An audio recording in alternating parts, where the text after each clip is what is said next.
कृष्ण हरे हरे हरे राम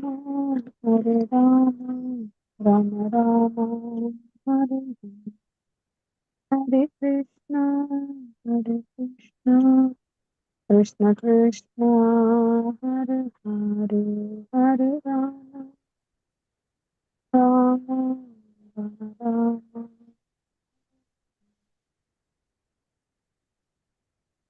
हरे कृष्ण हरे कृष्ण कृष्ण कृष्ण हरे हरे ಹರೇ ಕೃಷ್ಣ ಮಾತಾಜಿ ಶ್ಲೋಕ 38 ನಾನು ಎಕ್ಸ್ಪ್ಲೈನ್ ಮಾಡ್ಬೇಕಾಗಿತ್ತು, ಅದನ್ನ ಎಕ್ಸ್ಪ್ಲೈನ್ ಮಾಡ್ತೀನಿ.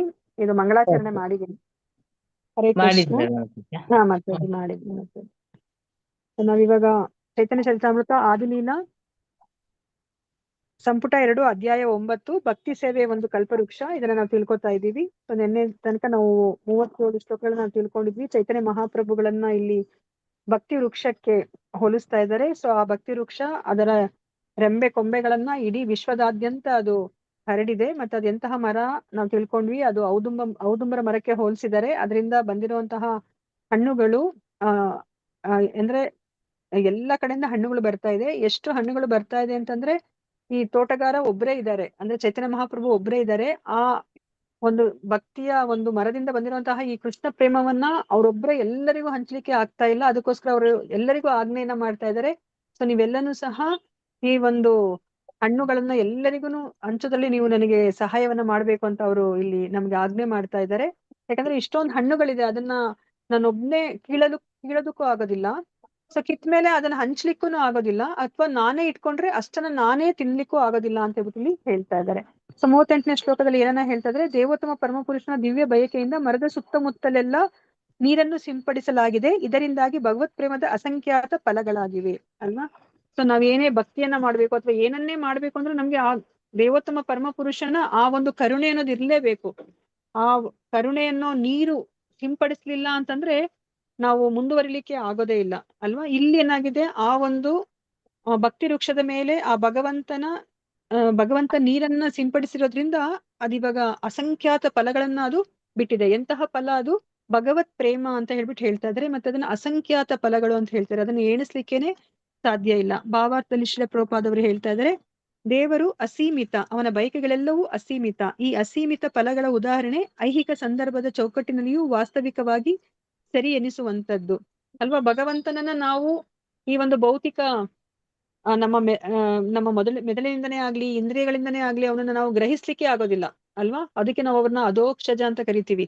ನಮ್ಮ ಒಂದು ವರ್ಣಮಾಲೆಯಲ್ಲಿ ಆ ಇಂದ ಕ್ಷ ತನಕ ಅಕ್ಷರಗಳಿದೆ ಅಲ್ವಾ. ಅದರಿಂದ ನಾವು ಎಷ್ಟೊಂದು ಪರ್ಮುಟೇಷನ್ ಕಾಂಬಿನೇಷನ್ ಮಾಡಿ ಎಷ್ಟೊಂದು ಪದಗಳನ್ನ, ಕೋಟ್ಯಾಂತರ ಪದಗಳನ್ನ ನಾವು ಸೃಷ್ಟಿ ಮಾಡ್ಬೋದು.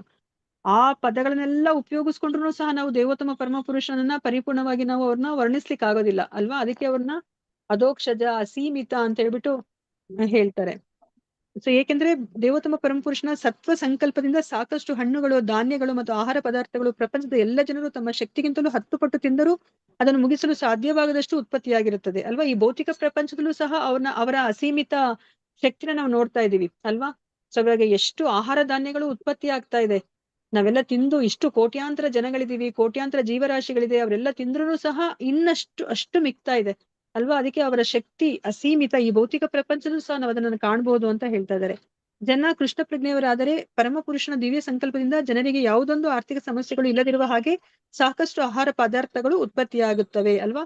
ಇವಾಗ ನಾವು ಏನಂತ ನಮ್ಗೆ ಇದು ರಾಜಕಾರಣಿಗಳ ನಮ್ಗೆ ಅಂದ್ರೆ ತಪ್ಪಾದ ಮಾಹಿತಿನ ಕೊಡ್ತಾ ಇದ್ದಾರೆ. ಈಗ ಜನಸಂಖ್ಯಾ ಸ್ಫೋಟ ಆಗ್ಬಿಡ್ತಿದೆ, ಅದಕ್ಕೇನೆ ಎಲ್ಲರಿಗೂ ಸಹ ಇಲ್ಲಿ ಆಹಾರದ ಅಭಾವ, ಬೇರೆ ನೀರಿನ ಅಭಾವ ಅಂತ ಹೇಳ್ಬಿಟ್ಟು ಅವ್ರು ಹೇಳ್ತಾರೆ ಅಲ್ವಾ. ಆದ್ರೆ ಭಗವಂತನ ಸೃಷ್ಟಿಯಲ್ಲಿ ಯಾವುದಕ್ಕೂ ಅಭಾವ ಇರೋದಿಲ್ಲ ಅಲ್ವಾ. ಇದು ಕೃತಕವಾಗಿ ಸೃಷ್ಟಿಸಿರುವಂತಹ ಅಭಾವ ಇದು ಅಲ್ವಾ. ನಮ್ಗೆ ಈಶೋಪನಿಷತ್ತಲ್ಲಿ ಹೇಳಿರೋ ತರನೇ ಈಶಾವಾಸ್ಯ ತತ್ವವನ್ನ ನಾವು ಅನುಸರಿಸಿದ್ರೆ ನಮ್ಗೆ ಎಲ್ಲೂ ಸಹ ಅಭಾವ ಅನ್ನೋದು ಇರ್ಲಿಕ್ಕೆ ಸಾಧ್ಯನೇ ಇಲ್ಲ ಅಲ್ವಾ. ಈಶಾವಾಸ್ಯಮಿದಂ ಸರ್ವಂ ಯತ್ಕಿಂಚ ಜಗತ್ಯಾಂ ಜಗತ್ ತೇನ ತೆಕ್ತೇನ ಭುಂಜಿತ ಮಾಗೃತ ಕಸ್ಯ ಸ್ವಿದ್ದನಂ ಅಲ್ವಾ. ನಮ್ಮ ಫಲನಷ್ಟೇ ನಾವು ಸ್ವೀಕರಿಸ್ಬೇಕು. ನಮ್ಮ ಫಲನಷ್ಟೇ ನಾವು ಸ್ವೀಕರಿಸಿದಾಗ ಎಲ್ಲರೂ ಯಾರ ಫಲ ನಾವು ಕಿತ್ಕೊಳೋದಿಲ್ಲ ಅಲ್ವಾ. ಕಿತ್ಕೊಂಡ್ರೆ ಏನಾಗುತ್ತೆ, ನಾವು ಕಳ್ಳತನವನ್ನ ಮಾಡ್ದಂಗ ಆಗುತ್ತೆ.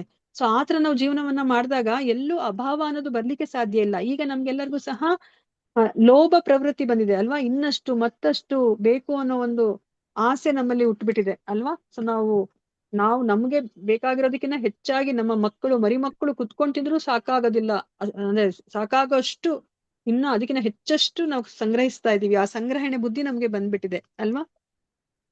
ಹಣ್ಣುಗಳ ಮತ್ತು ಹೂವುಗಳ ಸೃಷ್ಟಿ ದೇವೋತ್ತಮ ಪರಮಪುರುಷನ ಪರಮ ಸಂಕಲ್ಪದಿಂದಲೇ ಸೃಷ್ಟಿ ಆಗುತ್ತವೆಯೇ ಹೊರತು ನಮ್ಮ ಸಂಕಲ್ಪದ ಮೇಲೆ ಅವಲಂಬಿಸುವುದಿಲ್ಲ ಅಲ್ವಾ? ನಾವು ಮ್ಯಾಕ್ಸಿಮಮ್ ಏನ್ ಮಾಡ್ಲಿಕ್ಕಾಗತ್ತೆ, ಒಳ್ಳೆ ಆರ್ಟಿಸ್ಟ್ ಅವನೇನ್ ಮಾಡ್ಬೋದು, ಒಂದು ಚೆನ್ನಾಗಿರೋ ಸುಂದರವಾದ ಚಿತ್ರವನ್ನ ಬರಿಬೋದೇ ಹೊರತು ಆ ಒಂದು ಆ ಏನು ಹೂವಿನ ಚಿತ್ರ ಬರ್ದಾಗ ಅದಕ್ಕೆ ಒಂದು ಜೀವ ಕಳೆಯನ್ನ ಕೊಡ್ಲಿಕ್ಕೆ ಸಾಧ್ಯ ಇಲ್ಲ ಅಲ್ವಾ? ಸೊ ಒಂದು ಹೂವೇ ಒಂದು ಸೃಷ್ಟಿ ಆಗ್ಬೇಕು ಅಥವಾ ಒಂದು ಹಣ್ಣು ಸೃಷ್ಟಿ ಆಗ್ಬೇಕಂದ್ರೂ ಸಹ ಅದು ಭಗವಂತನ ಒಂದು ಅನುಗ್ರಹದ ಮೇಲೇನೆ ಅಂತ ಹೇಳ್ಬಿಟ್ಟು ಇಲ್ಲಿ ಹೇಳ್ತಾ ಇದ್ದಾರೆ. ಭಗವಂತನ ಸಂಕಲ್ಪ ಇಲ್ದಲೇ ಇದ್ರೆ ಯಾವ್ದನ್ನು ಸಹ ಇಲ್ಲಿ ಹೂವು ಹಣ್ಣು ಯಾವ್ದು ಬಿಡ್ಲಿಕ್ಕೆ ಸಾಧ್ಯ ಇಲ್ಲ ಅಂತ ಹೇಳ್ತಾ ಇದ್ದಾರೆ. ಅವನಿಗೆ ಸಂತೋಷವಾದರೆ ಅವನು ಸಾಕಷ್ಟು ಹಣ್ಣುಗಳು ಹೂವುಗಳು ಮೊದಲಾದವನ್ನು ಸರಬರಾಜು ಮಾಡಬಲ್ಲ. ಆದರೆ ಜನರು ನಾಸ್ತಿಕರು, ದೇವರಿಲ್ಲದವರು. ಆದರೆ ಅನಂತ ಪ್ರಕೃತಿ ಅವನ ಸಂಕಲ್ಪದಂತೆ ಆಹಾರವನ್ನು ಮಿತಗೊಳಿಸುತ್ತದೆ ಅಲ್ವಾ? ಯಾವಾಗ ನಾವು ದೇವರಿಗೆ ಕೃತಜ್ಞತೆಯನ್ನ ನಾವು ತೋರಿಸೋದಿಲ್ವೋ ಆಗ ಪ್ರಕೃತಿ ಏನ್ ಮಾಡುತ್ತೆ, ನಮ್ಗೆ ಪಾಠ ಕಲಿಸಿದಕ್ಕೋಸ್ಕರ ಎಲ್ಲವನ್ನ ಮಿತಗೊಳಿಸುತ್ತೆ. ಸೊ ಇಲ್ಲ ಅಂತಂದ್ರೆ ನಮ್ಮ ಈ ಒಂದು ಸೃಷ್ಟಿಯಲ್ಲಿ ಭಗವಂತನ ಸೃಷ್ಟಿಯಲ್ಲಿ ಯಾವುದಕ್ಕೂ ಸಹ ಶಾರ್ಟೇಜ್ ಅಂತ ಇಲ್ವೇ ಇಲ್ಲ ಅಲ್ವಾ?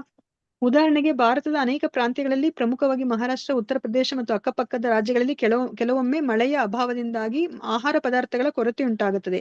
ವಿಜ್ಞಾನಿಗಳು ಮತ್ತು ಅರ್ಥಶಾಸ್ತ್ರಜ್ಞರು ಎನಿಸಿಕೊಂಡಿರುವವರು ಈ ವಿಷಯವಾಗಿ ಏನೂ ಮಾಡಲಾಗುವುದಿಲ್ಲ. ಆದ್ದರಿಂದ ಎಲ್ಲ ಸಮಸ್ಯೆಗಳನ್ನು ಪರಿಹರಿಸುವುದಕ್ಕಾಗಿ ಪ್ರತಿಯೊಬ್ಬರು ಕೃಷ್ಣ ಪ್ರಜ್ಞೆಯವರಾಗಿ ದೇವೋತ್ತಮ ಪರಮಪುರುಷನ ಸತ್ಯ ಸಂಕಲ್ಪವನ್ನು ಬೇಡಬೇಕು ಅಲ್ವಾ? ಇವಾಗ ನಾವು ನೋಡಿದೀವಿ, ಇವಾಗ ಎಷ್ಟೊಂದು ರಾಜ್ಯದಲ್ಲಿ ಬೇಗ ಬರಗಾಲ ಬರುತ್ತೆ, ಅಲ್ಲಿ ಮಳೆನೇ ತುಂಬಾ ಕಡಿಮೆ ಅಲ್ವಾ?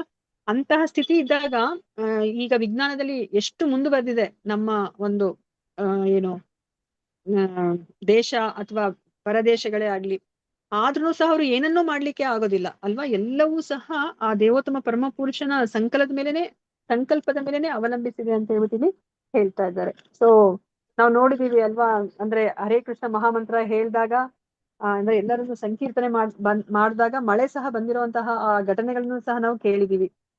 ಸೊ ಶ್ಲೋಕ 39ರಲ್ಲಿ ಕೃಷ್ಣದಾಸ ಕವಿರಾಜ ಗೋಸ್ವಾಮಿ ಹೇಳ್ತಾ ಇದ್ದಾರೆ, ಈ ಕೃಷ್ಣ ಪ್ರಜ್ಞೆಯ ಆಂದೋಲನವನ್ನ ಪ್ರಪಂಚವೆಲ್ಲ ಹರಡಿಸಿರಿ. ಜನಗಳು ಈ ಹಣ್ಣುಗಳನ್ನು ತಿನ್ನಲಿ ಮತ್ತು ಅಂತಿಮವಾಗಿ ಮುಪ್ಪು ಮತ್ತು ಸಾವುಗಳಿಂದ ಮುಕ್ತರಾಗಲಿ. ನೋಡಿ ಏನನ್ನ ಇಲ್ಲಿ ಹೇಳ್ತಾ ಇದ್ದಾರೆ, ಏನನ್ನ ಕರೆ ಕೊಡ್ತಾ ಇದ್ದಾರೆ ಚೈತನ್ಯ ಮಹಾಪ್ರಭುಗಳು, ಈ ಒಂದು ಕೃಷ್ಣ ಪ್ರಜ್ಞೆ ಆಂದೋಲನವನ್ನ ನೀವು ಎಲ್ಲ ಕಡೆ ಹರಡಿಸಿ ಅಲ್ವಾ? ನಮ್ಗೆ ಗುರು ಮಹಾರಾಜ್ ಅವರು ಏನು ಹೇಳ್ತಾರೆ, ಜಯಪತಾಕ ಸ್ವಾಮಿ ಗುರು ಮಹಾರಾಜ್ ಅವರು, ಈಚ್ ಒನ್ ಟೀಚ್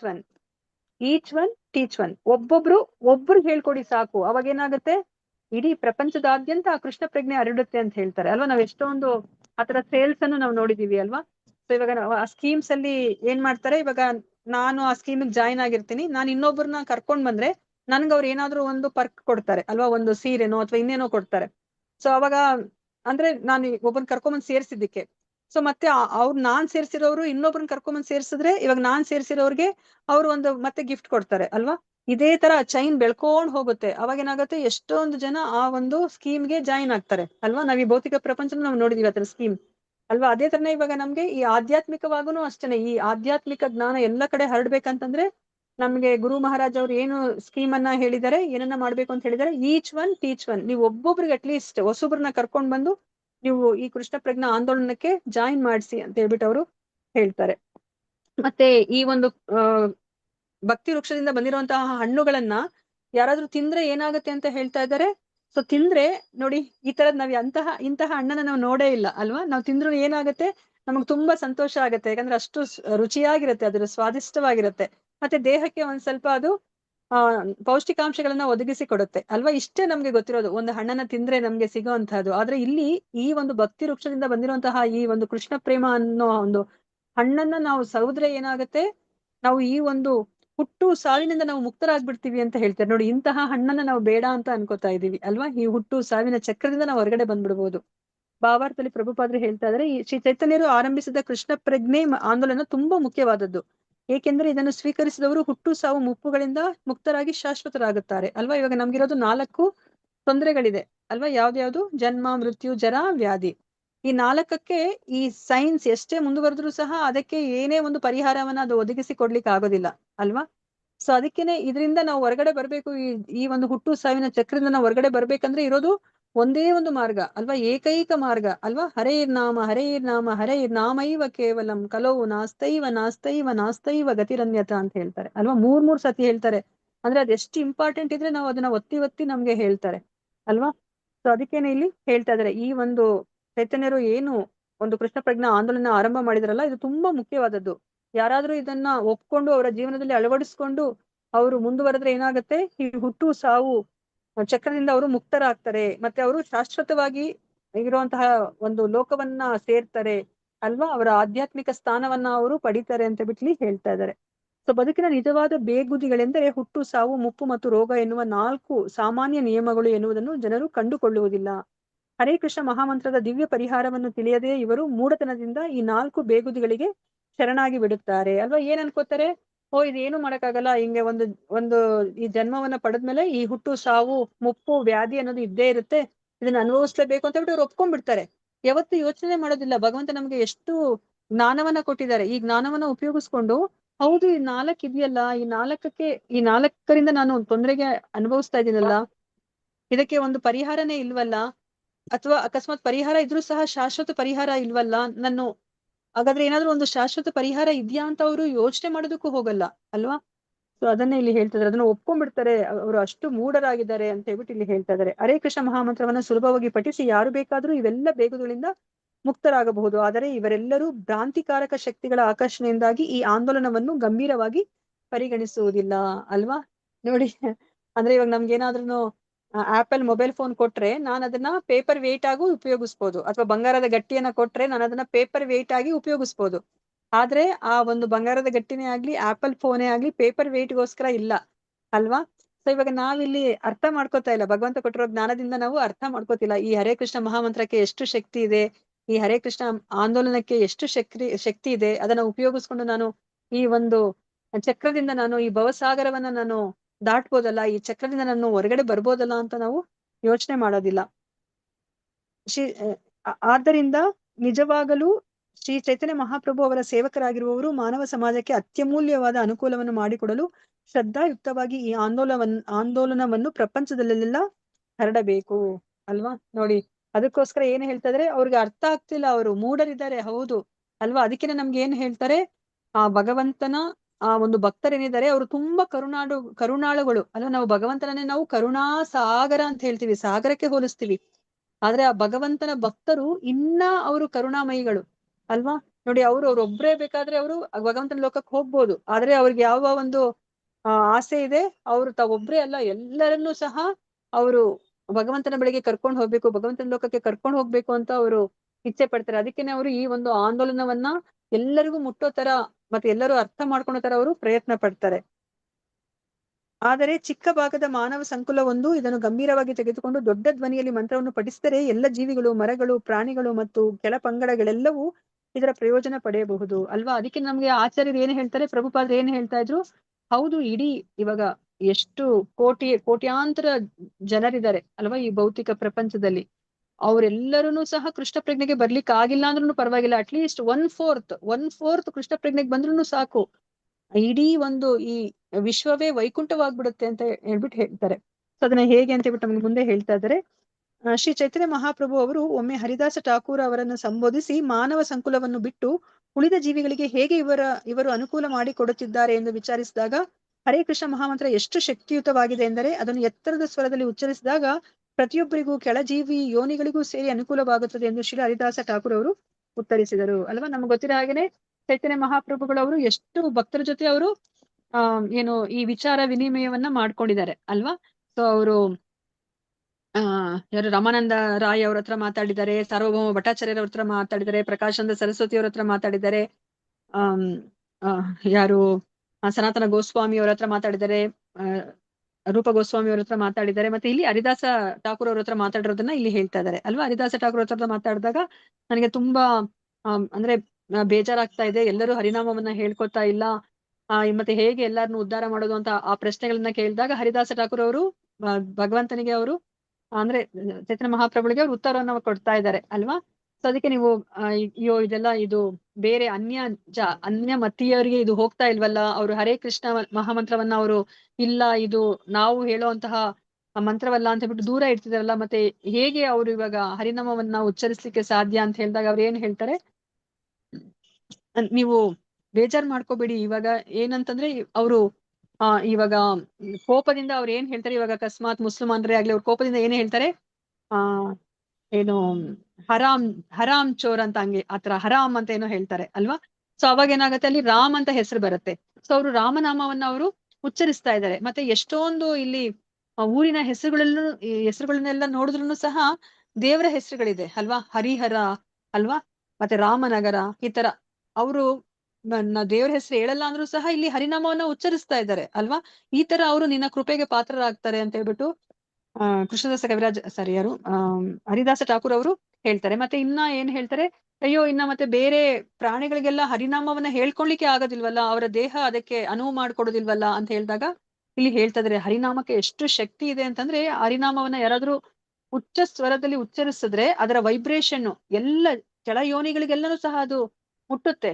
ಅವಾಗ ಎಲ್ಲರನ್ನೂ ಸಹ ಉದ್ಧಾರ ಆಗ್ತಾರೆ. ಅವರು ಬೇಗ ಬೇಗ ಈ ವಿಕಸನ ಕ್ರಿಯೆ ಹೊಂದಿ ಅವರು ಮಾನವ ಜನ್ಮವನ್ನ ಪಡೆದು ಅವರು ಭಕ್ತಿಯನ್ನ ಮಾಡಿ ನಿನ್ನ ಲೋಕಕ್ಕೆ ಬರ್ತಾರೆ ಅಂತ ಹೇಳ್ಬಿಟ್ಟು ಇಲ್ಲಿ ಹರಿದಾಸ ಠಾಕೂರ್ ಅವರು ಹೇಳ್ತಿದ್ದಾರೆ. ಅದಕ್ಕೆ ನಮ್ಗುನು ಸಹ ಆಚಾರ್ಯರು ಏನ್ ಹೇಳ್ತಾರೆ, ಇವಾಗ ನೀವು ಮನೆಯಲ್ಲಿ ಹೇಳ್ಕೊತಿರಲ್ವಾ ಹರೇ ಕೃಷ್ಣ ಮಹಾಮಂತ್ರ ಹೇಳ್ಕೊಂಡಾಗ ಏನಾಗುತ್ತೆ, ಸೊ ಮನೆಯಲ್ಲಿ ಇರೋಂತಹ ವ್ಯಕ್ತಿಗಳಿಗೆ ಅಷ್ಟೇ ಅಲ್ಲ, ಮನೆಯಲ್ಲಿ ಯಾವ್ದಾದ್ರೂನು ಇವಾಗ ಹುಳ ಹುಪ್ಪಟ ಮತ್ತೆ ಸಾಕು ಪ್ರಾಣಿಗಳಿದ್ರೆ ಅವಕ್ಕೂನು ಸಹ ಈ ಒಂದು ನಾಮದ ಒಂದು ಶಕ್ತಿ ತಲುಪಿ ಅವನು ಸಹ ಬೇಗ ಬೇಗ ವಿಕಸನ ಕ್ರಿಯೆ ಒಂದು ಮನುಷ್ಯ ಜನ್ಮವನ್ನ ಪಡೆದು ಭಕ್ತಿ ಮಾಡಿ ಅವು ಭಗವಂತನ ಲೋಕಕ್ಕೆ ಹೋಗ್ಲಿಕ್ಕೆ ಸಹಾಯ ಆಗುತ್ತೆ ಅಲ್ವಾ. ಅದಕ್ಕೇನೆ ನೋಡಿ ಈವನ್ ಕೃಷ್ಣದಾಸ ಕವಿರಾಜ ಗೋಸ್ವಾಮಿ ಅವರು ಮತ್ತೆ ಬೇರೆ ಆಚಾರ್ಯರು ಸಹ ಅದನ್ನೇ ಕೇಳ್ಕೊತಾರೆ.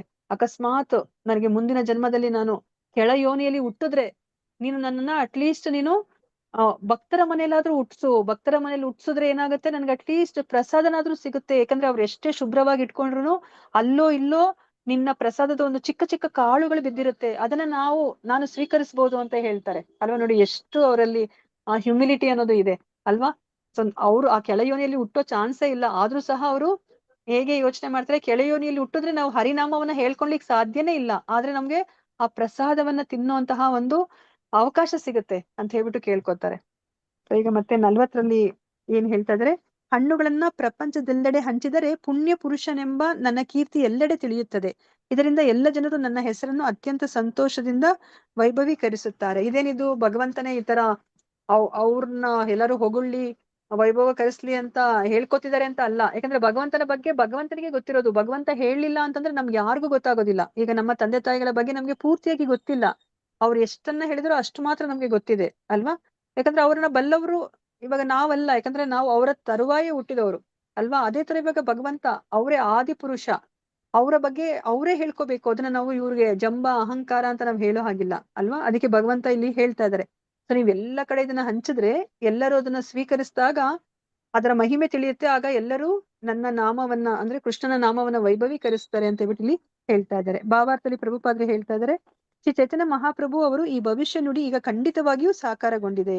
ಕೃಷ್ಣ ಪ್ರಜ್ಞಾ ಆಂದೋಲನ ಭಗವಂತನ ಪವಿತ್ರ ನಾಮಸ್ಮರಣೆಯಾದ ಹರೇ ಕೃಷ್ಣ ಮಹಾಮಂತ್ರವನ್ನು ಪಠಿಸುವುದರ ಮೂಲಕ ಪ್ರಪಂಚವೆಲ್ಲ ಹರಡಿಕೊಳ್ಳುತ್ತಿದೆ ಅಲ್ವಾ.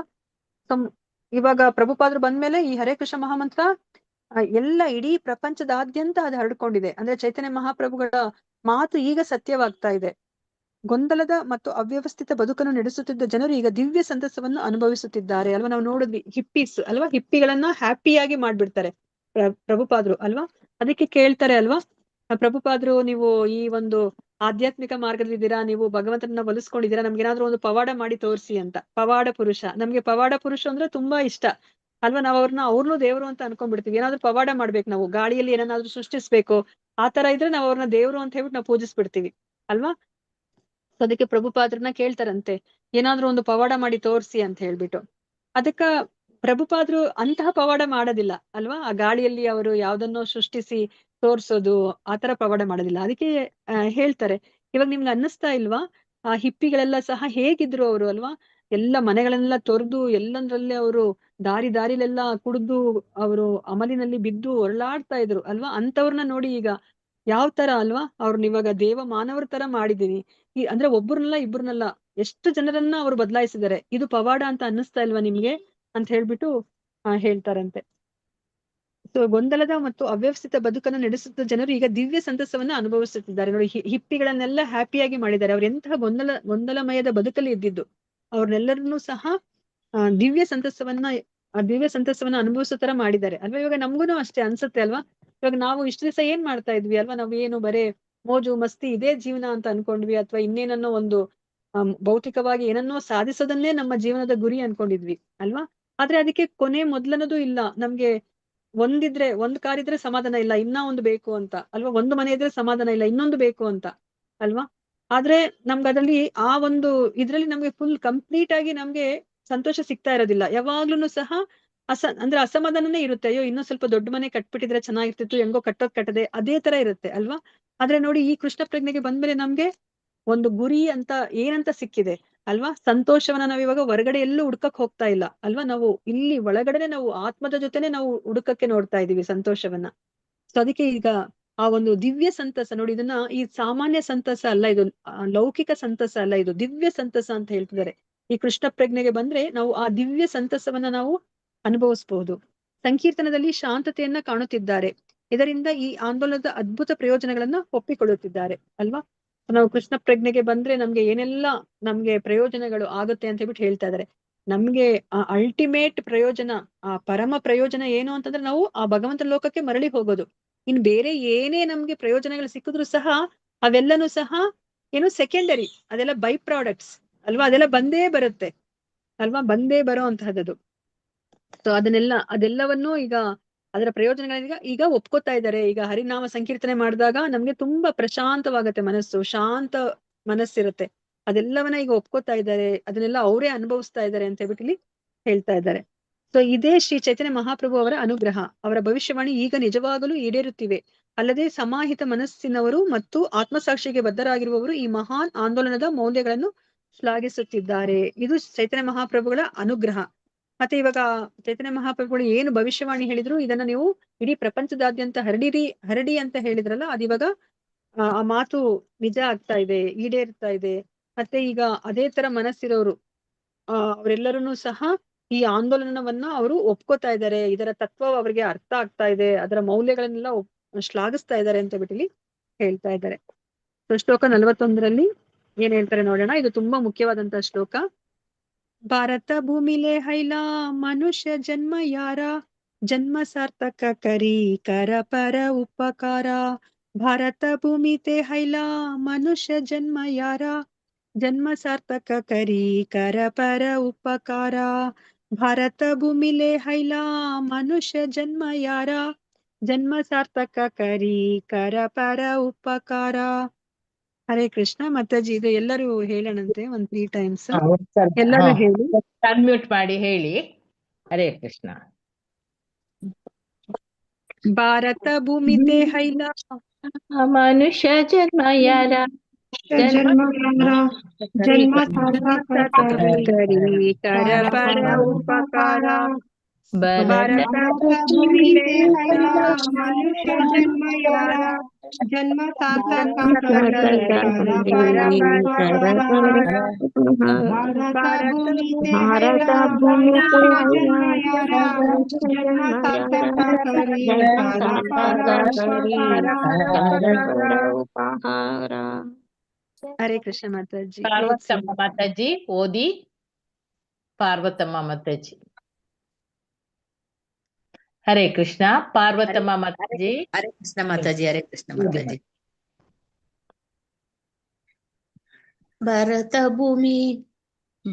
ಭಾರತ ಭೂಮಿತೆ ಹೈಲಾ ಮನುಷ್ಯ ಜನ್ಮ ಯಾರ, ಜನ್ಮ ಸಾರ್ಥಕ ಕರಿ ಕರ ಪರ ಉಪಕಾರ.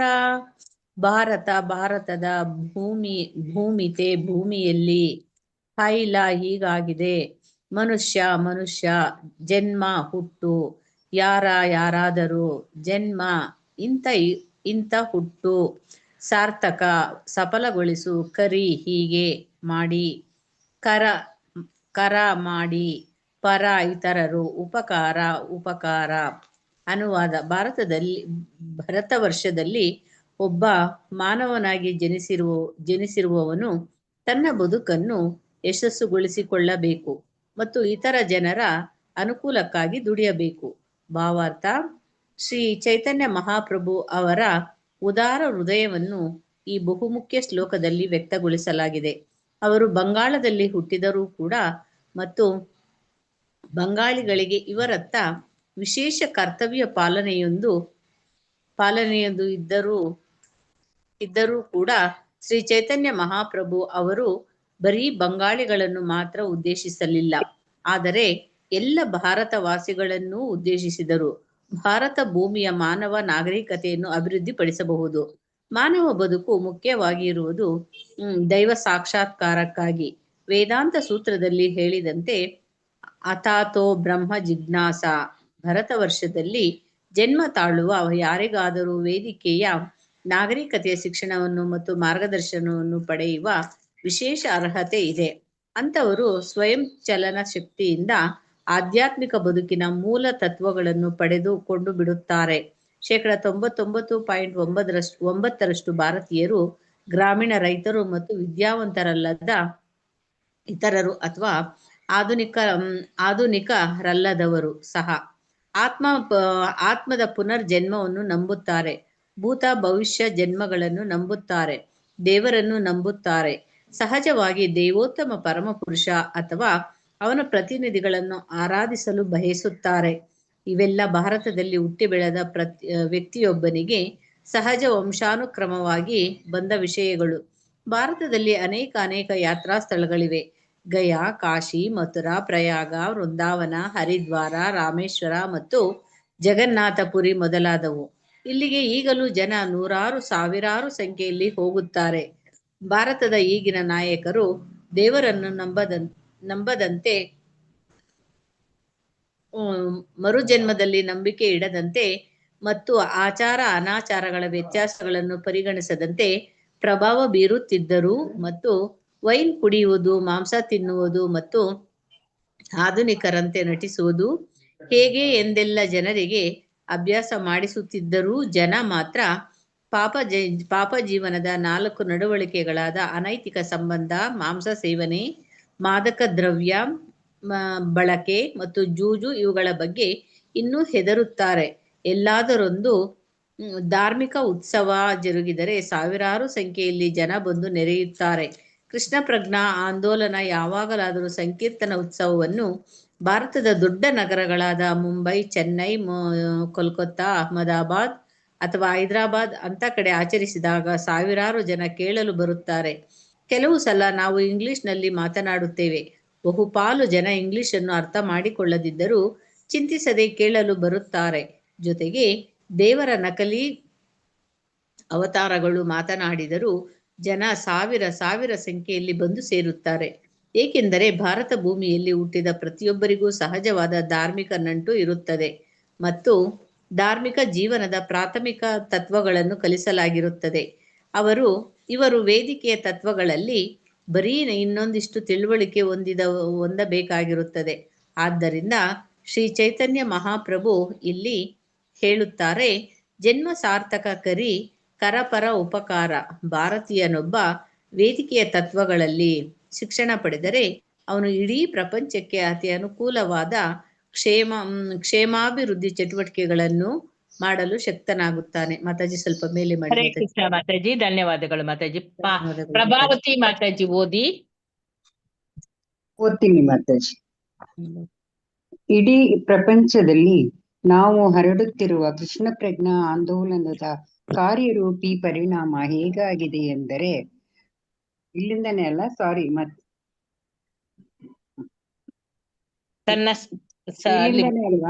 ಮೇಲೆ ಸದ್ಯಕ್ಕೆ ಕೃಷ್ಣ ಪ್ರಜ್ಞೆಯ ಅಲ್ಲಿಂದ ಬಂದ್ ಸದ್ಯಕ್ಕೆ ಇನ್ ಸ್ವಲ್ಪ ಕೆಳಗ್ಬೇಕು ಮಾಡ್ಬೇಕು, ಮೇಲೆ ಹೋದವು.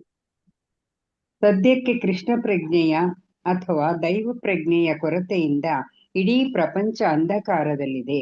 ಅಲ್ಲದೆ ಪಾಪ ಜೀವನದ 4 ಪ್ರಮುಖ ಚಟುವಟಿಕೆಗಳಾದ ಮಾಂಸ ಸೇವನೆ, ಅನೈತಿಕ ಸಂಬಂಧ, ಜೂಜು ಮತ್ತು ಮಾದಕ ದ್ರವ್ಯ ಇವುಗಳಲ್ಲಿ ಮುಳುಗಿ ಹೋಗಿದೆ.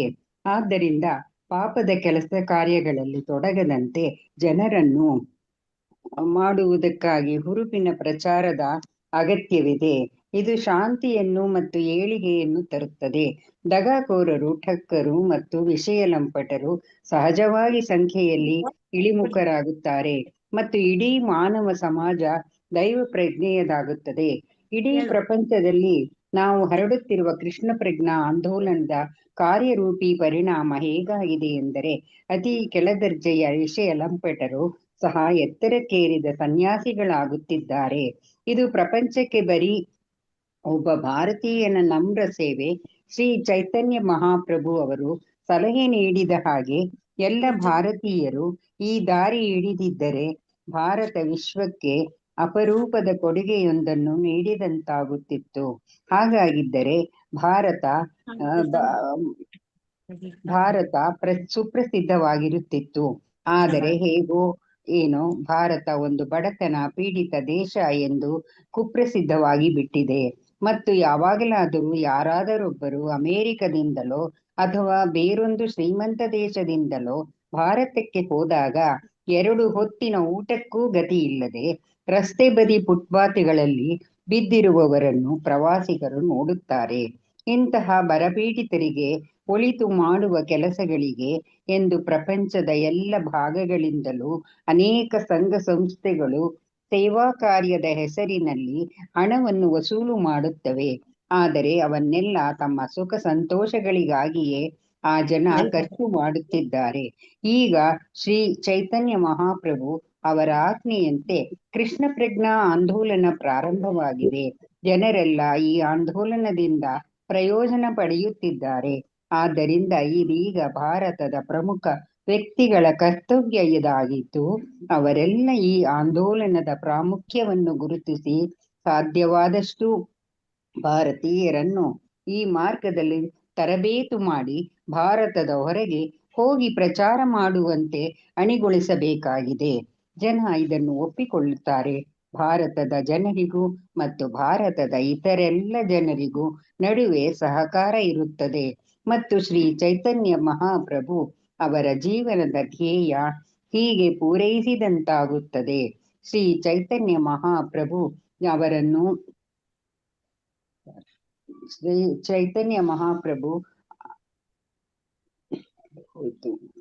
ಅವರನ್ನು ಮುಂದೆ ಮೇಲೆ ಹೋಯ್ತು ಅಂತ ಅವರ ಆಜ್ಞೆಯಂತೆ ಕೃಷ್ಣ ಪ್ರಜ್ಞಾ ಆಂದೋಲನ ಪ್ರಾರಂಭವಾಗಿ ಈ ಆಂದೋಲನದಿಂದ ಪ್ರಯೋಜನ ಪಡೆಯುತ್ತಿದ್ದಾರೆ. ಆದ್ದರಿಂದ ಇದೀಗ ಭಾರತದ ಪ್ರಮುಖ ವ್ಯಕ್ತಿಗಳ ಕರ್ತವ್ಯ ಇದಾಗಿದ್ದು, ಅವರೆಲ್ಲ ಈ ಆಂದೋಲನದ ಪ್ರಾಮುಖ್ಯವನ್ನು ಗುರುತಿಸಿ ಸಾಧ್ಯವಾದಷ್ಟು ಭಾರತೀಯರನ್ನು ಈ ಮಾರ್ಗದಲ್ಲಿ ತರಬೇತು ಮಾಡಿ ಭಾರತದ ಹೊರಗೆ ಹೋಗಿ ಪ್ರಚಾರ ಮಾಡುವಂತೆ ಅಣಿಗೊಳಿಸಬೇಕಾಗಿದೆ. ಜನ ಇದನ್ನು ಒಪ್ಪಿಕೊಳ್ಳುತ್ತಾರೆ. ಭಾರತದ ಜನರಿಗೂ ಮತ್ತು ಪ್ರಪಂಚದ ಇತರೆಲ್ಲ ಜನರಿಗೂ ನಡುವೆ ಸಹಕಾರ ಇರುತ್ತದೆ ಮತ್ತು ಶ್ರೀ ಚೈತನ್ಯ ಮಹಾಪ್ರಭು ಅವರ ಜೀವನದ ಧ್ಯೇಯ ಹೀಗೆ ಪೂರೈಸಿದಂತಾಗುತ್ತದೆ. ಶ್ರೀ ಚೈತನ್ಯ ಮಹಾಪ್ರಭು ಅವರನ್ನು ಮುಂದೆ ಇಡೀ ಪ್ರಪಂಚದಲ್ಲಿ ಪ್ರಸಿದ್ಧಿಗೊಳಿಸಿದಂತಾಗುತ್ತದೆ. ಜನ ಸಹಜವಾಗಿ ಸಂತೋಷದಿಂದ ಶಾಂತಿಯಿಂದ ಏಳಿಗೆಯಿಂದ ಇರುತ್ತಾರೆ. ಬರೀ ಈ ಜನ್ಮದಲ್ಲಿ ಮಾತ್ರವಲ್ಲ, ಮುಂದಿನ ಜನ್ಮದಲ್ಲೂ ಸಹ. ಭಗವದ್ಗೀತೆಯಲ್ಲಿ ಹೇಳಿದಂತೆ ದೇವೋತ್ತಮ ಪರಮ ಪುರುಷ ಕೃಷ್ಣನನ್ನು ಅರ್ಥ ಮಾಡಿಕೊಳ್ಳುವ ಯಾರಾದರೂ ಬಹಳ ಸುಲಭವಾಗಿ ಮೋಕ್ಷ ಪಡೆಯುತ್ತಾರೆ ಅಥವಾ ಪುನಃ ಪುನಃ ಜನನ ಮರಣಗಳಿಂದ ಬಿಡುಗಡೆ ಹೊಂದುತ್ತಾರೆ. ಮರಳಿ ಭಗವದ್ ದೇವೋತ್ತಮ ಪರಮ ಪುರುಷನತ್ತ ಹೋಗುತ್ತಾರೆ. ಆದ್ದರಿಂದ ಶ್ರೀ ಚೈತನ್ಯ ಮಹಾಪ್ರಭು ಅವರು ಪ್ರತಿಯೊಬ್ಬ ಭಾರತೀಯರನ್ನು ವಿನಾಶದ ಗೊಂದಲದಿಂದ ಪ್ರಪಂಚವನ್ನು ಉಳಿಸಲು ತಮ್ಮ ಪಂಥದ ಪ್ರಚಾರಕರಾಗುವಂತೆ ಕೋರುತ್ತಾರೆ. ಹರೇ ಕೃಷ್ಣ ಮಾತಾಜಿ, ಹರೇ ಧನ್ಯವಾದ. ಕೃಷ್ಣ ಮಾತಾಜಿ. ಹರೇ ಚಿಕ್ಕ ಪ್ಯಾರ ನಾನು ಓದಿ ಬಿಡ್ತೇನೆ. ಇದು ಬರೀ ಭಾರತೀಯರ ಕರ್ತವ್ಯ ಮಾತ್ರವಲ್ಲ, ಎಲ್ಲರ ಕರ್ತವ್ಯವೂ ಆಗಿದೆ. ನಮಗೆ ತುಂಬಾ ಸಂತೋಷದ ವಿಷಯವೇನೆಂದರೆ ಅಮೆರಿಕನ್ ಮತ್ತು ಯುರೋಪಿಯನ್ ಯುವಕ ಯುವತಿಯರು ಗಂಭೀರವಾಗಿ ಈ ಆಂದೋಲನದಲ್ಲಿ ಸಹಕರಿಸುತ್ತಿರುವುದು.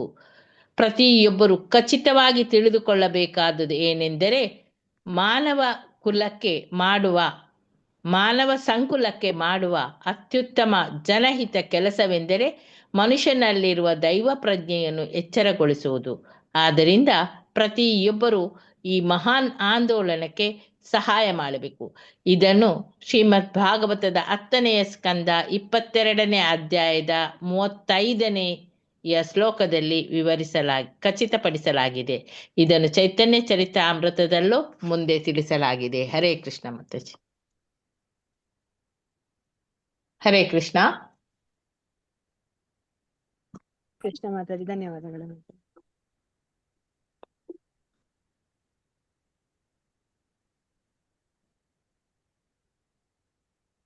ಎಲ್ಲಾನು So ಬರ್ಲಿ ಇದು ಬಿಡಮ್ಮ. 41ನೇ ಶ್ಲೋಕ ತುಂಬಾ ಮುಖ್ಯವಾಗಿರುವಂತ ಶ್ಲೋಕ. ಇದನ್ನ ನಾವು ಅಂದ್ರೆ ಇನ್ಸ್ಟ್ರಕ್ಷನ್ ಆಗಿ ನಾವು ತಗೋಬೇಕಾಗತ್ತೆ. ಸೊ ಇವಾಗ ಅದಕ್ಕೇನೆ ಆ ಏನ್ ಹೇಳ್ತಾರೆ, ಈ ಇಡೀ ಇವಾಗ ವಿಶ್ವದಲ್ಲೆಲ್ಲ ನೋಡಿದ್ರೆ ಎಷ್ಟು ಅಶಾಂತಿ ಇದೆ ಅಲ್ವಾ. ಮತ್ತೆ ಜನಗಳೆಲ್ಲನೂ ಸಹ ಎಷ್ಟು ವಿದ್ಯಾವಂತರಾಗಿದ್ರು ಸಹ ಅವರಲ್ಲಿ ಶಾಂತಿ ಅನ್ನೋದಿಲ್ಲ, ನೆಮ್ಮದಿ ಇಲ್ಲ, ಯಾವಾಗ್ಲೂ ಸಹ ಆತಂಕದಲ್ಲೇನೆ ಬದುಕನ್ನ ನಡೆಸ್ತಾ ಇದ್ದಾರೆ ಅಲ್ವಾ. ಸೊ ಯಾಕೆ ಅಂತ ಪ್ರಶ್ನೆ ಮಾಡಿದಾಗ, ಹರೇ ಕೃಷ್ಣ, ಪ್ಲೀಸ್ ಮ್ಯೂಟ್ ಮಾಡ್ಕೊಳ್ಳಿ. ಹರೇ ಕೃಷ್ಣ. ಲಲಿತಾ ಮಾತಾಜಿ ಅಟೆಂಡೆನ್ಸ್ ಲಿಂಕ್ ಒಂದು ಹಾಕಿಬಿಡಿ. ಎಲ್ಲರೂ ಮ್ಯೂಟ್ ಮಾಡಿದ್ರಾ? ಹಾಕ್ತೇನೆ ಮತ್ತೆ. ಓಕೆ. ರೀನಾ ಮಾತಾಜಿ ನೀವೇ ಮ್ಯೂಟ್ ಆದ್ರ? ಹಾ ಮಾತಾಜಿ. ಹರೇ ಕೃಷ್ಣ. ಅದಕ್ಕೆ ಇವಾಗ ಅವಾಗ ಏನ್ ಹೇಳ್ತಾರೆ, ಯಾಕೆ ಅಂತಂದ್ರೆ ಭಾರತೀಯರು ಅವರ ಕರ್ತವ್ಯವನ್ನ ಮಾಡ್ತಾ ಇಲ್ಲ. ಅವ್ರಿಗೇನು ತುಂಬಾ ಹೆಚ್ಚು ಜವಾಬ್ದಾರಿ ಇದೆ. ಬೇರೆ ರಾಷ್ಟ್ರಗಳಿಗೆ ಹೋಲಿಸಿ ನೋಡಿದ್ರೆ ಈ ಒಂದು ಭಾರತೀಯರಿಗೆ ತುಂಬಾ ಹೆಚ್ಚು ಜವಾಬ್ದಾರಿಯನ್ನ ಕೊಟ್ಟಿದ್ದಾರೆ ಭಗವಂತ. ಆದ್ರೆ ಅವ್ರು ಅದನ್ನ ಯಶಸ್ವಿಯಾಗಿ ಮಾಡ್ತಾ ಇಲ್ಲ ಅಲ್ವಾ. ಅವರೇನೆ ಅಂಧಕೂಪದಲ್ಲಿ ಇದ್ದಾರೆ. ಅವರೇ ಅಂಧರಾದಾಗ ಬೇರೆಯವ್ರನ್ನ ಅವರು ಬೇರೆಯವ್ರಿಗೆ ಹೇಗೆ ದಾರಿಯನ್ನ ತೋರಿಸ್ಲಿಕ್ಕೆ ಸಾಧ್ಯ ಅಲ್ವಾ. ಸೊ ಅದಕ್ಕೋಸ್ಕರ ನಾವು ಇವಾಗ ಫಸ್ಟ್ ನಾವು ಕೃಷ್ಣ ಪ್ರಜ್ಞೆಗೆ ಬರ್ಬೇಕು. ನಾವು ಕೃಷ್ಣ ಪ್ರಜ್ಞೆಗೆ ಬಂದ್ಮೇಲೆ ಅದನ್ನ ಎಲ್ಲರಿಗೂ ಪ್ರಚಾರ ಮಾಡ್ಬೇಕು ಅಲ್ವಾ. ಅದೇನೆ ಚೈತನ್ಯ ಮಹಾಪ್ರಭುಗಳ ಒಂದು ಆಜ್ಞೆ, ಇಚ್ಛೆ ಕೂಡ ಅಲ್ವಾ. ಚೈತನ್ಯ ಮಹಾಪ್ರಭುಗಳು ಏನ್ ಹೇಳ್ತಾರೆ, ಪಾತ್ರ ಅಪಾತ್ರ ಏನನ್ನೂ ನೋಡ್ದಲೆ, ದೇಶ ಕಾಲ ಏನನ್ನೂ ನೋಡ್ದಲೆ ನೀವು ಈ ಹರಿನಾಮವನ್ನ ಎಲ್ಲರಿಗೂ ಹಂಚಿ, ಯಾರೇದೇಕೆ ತಾರೇಕಃ ಕೃಷ್ಣ ಉಪದೇಶ, ಯಾರನ್ನೇ ನೀವು ಭೇಟಿ ಮಾಡಿದ್ರು ಸಹ ಕೃಷ್ಣನ ಉಪದೇಶವನ್ನ ಮಾಡಿ ಅಂತ ಹೇಳ್ಬಿಟ್ಟು ಅವ್ರು ಹೇಳಿದ್ದಾರೆ ಅಲ್ವಾ. ಸೊ ಈಗ ಇಲ್ಲಿ ಭಾರತದಲ್ಲಿ ಈ ಭಾರತ ವರ್ಷದಲ್ಲಿ ಒಬ್ಬ ಮಾನವನಾಗಿ ಜನಿಸಿರುವವನು ತನ್ನ ಬದುಕನ್ನು ಯಶಸ್ವಿಗೊಳಿಸಿಕೊಳ್ಳಬೇಕು ಮತ್ತು ಇತರ ಜನರ ಅನುಕೂಲಕ್ಕಾಗಿ ದುಡಿಯಬೇಕು ಅಲ್ವಾ. ಇವಾಗ ನಾವು ಫ್ಲೈಟ್ ಅಲ್ಲಿ ನಾವು ಪ್ರಯಾಣ ಮಾಡಿದಾಗ ಏನ್ ಹೇಳ್ತಾರೆ, ಅಕಸ್ಮಾತ್ ಏನಾದ್ರೂ ಫ್ಲೈಟ್ ಅಲ್ಲಿ ಇವಾಗ ಪ್ರಾಬ್ಲಮ್ ಆದಾಗ ಸೊ ನಮ್ಗೆ ಅವರು ಏನ್ ಹೇಳ್ತಾರೆ, ಅದು ಆ ರೆಸ್ಪಿರೇಟರ್ ಇದನ್ನೆಲ್ಲ ನಾವು ಹಾಕೋಬೇಕಲ್ವಾ, ಸೇಫ್ಟಿ ಇದರ್ದೆಲ್ಲ ಅದನ್ನ ಹಾಕೋಬೇಕಾದಾಗ ಅವ್ರು ಏನ್ ಹೇಳ್ತಾರೆ, ಹೌದು ನಿಮ್ಮ ಮಗು ನಿಮ್ ಪಕ್ಕದಲ್ಲೇನೆ ಇರ್ಬೋದು, ಫಸ್ಟ್ ನೀವ್ ಹಾಕೊಳ್ಳಿ, ನಿಮ್ಮ ರಕ್ಷಣೆಯನ್ನ ಫಸ್ಟ್ ನೋಡ್ಕೊಳ್ಳಿ, ಆಮೇಲೆ ನಿಮ್ಮ ಮಗು ಮತ್ತೆ ನಿಮ್ಮ ಮನೆಯವ್ರನ್ನೆಲ್ಲ ನೀವು ನೋಡ್ಕೊಳ್ಳಿ ಅಂತ ಹೇಳ್ಬಿಟ್ಟು ಹೇಳ್ತಾರೆ ಅಲ್ವಾ. ಅವ್ರ ಕಡೆ ಗಮನ ಹರಿಸಿ ಅಂತ ಹೇಳ್ತಾರೆ. ಸೊ ಅದೇ ತರನೇ ಇಲ್ಲೂ ನಮ್ಗೆ ಚೈತನ್ಯ ಮಹಾಪ್ರಭುಗಳು ಹೇಳ್ತಾ ಇದ್ರೆ, ಫಸ್ಟ್ ನೀವು ನಿಮ್ಮ ಜೀವನವನ್ನ ಯಶಸ್ಸುಗೊಳಿಸ್ಕೊಳ್ಳಿ ಅಲ್ವಾ. ಕೃಷ್ಣ ಪ್ರಜ್ಞೆಗೆ ಬಂದು ಯಶಸ್ಸುಗೊಳಿಸ್ಕೊಳ್ಳಿ, ಅದಾದ್ಮೇಲೆ ನೀವು ಬೇರೆಯವರ ಅನುಕೂಲಕ್ಕೋಸ್ಕರ ನೀವು ನಿಮ್ಮ ಜೀವನವನ್ನ ಮುಡಿಪಾಗಿಡಿ ಅಂತ ಹೇಳ್ಬಿಟ್ಟು ಇಲ್ಲಿ ಹೇಳ್ತಾ ಇದ್ದಾರೆ. ಭಾವಾರ್ಥದಲ್ಲಿ ಪ್ರಭುಪಾದರು ಹೇಳ್ತಾ ಇದ್ದಾರೆ, ಚೈತನ್ಯ ಮಹಾಪ್ರಭು ಅವರ ಉದಾರ ಹೃದಯವನ್ನು ಈ ಬಹುಮುಖ್ಯ ಶ್ಲೋಕದಲ್ಲಿ ವ್ಯಕ್ತಗೊಳಿಸಲಾಗಿದೆ. ನೋಡಿ, ಇದನ್ನ ಬಹುಮುಖ್ಯ ಶ್ಲೋಕ ಅಂತ ಹೇಳ್ಬಿಟ್ಟು ಪ್ರಭುಪಾದರು ಹೇಳ್ತಾ ಇದ್ದಾರೆ ಅಲ್ವಾ. ಈ ಒಂದು ಶ್ಲೋಕದಲ್ಲಿ ಚೈತನ್ಯ ಮಹಾಪ್ರಭುಗಳ ಹೃದಯ ನಮ್ಗೆ ಗೊತ್ತಾಗ್ತಾ ಇದೆ ಅಲ್ವಾ. ನೋಡಿ, ನಮ್ಗೆ ಸುಮ್ನೆ ಓದಿದಾಗ ನಾವ್ ಅಷ್ಟು ವಿಶ್ಲೇಷಣೆ ಮಾಡ್ಲಿಕ್ಕೆ ಆಗೋದಿಲ್ಲ ಅಲ್ವಾ. ನಾವ್ ಇವಾಗ ಅದೇ ತರನೇ ನಮ್ಗೆ ಜ್ಞಾಪಕ ಬರೋದು, ಯಾವ ಶ್ಲೋಕ ಜ್ಞಾಪಕ ಬರುತ್ತೆ? ಹರೇ ಕೃಷ್ಣ. ಈ ಒಂದು ಸೆಂಟೆನ್ಸ್ ಅನ್ನ ಕೇಳಿದ್ರೆ ನಿಮ್ಗೆ ಯಾವ ಒಂದು ಶ್ಲೋಕ ಜ್ಞಾಪಕ ಬರುತ್ತೆ?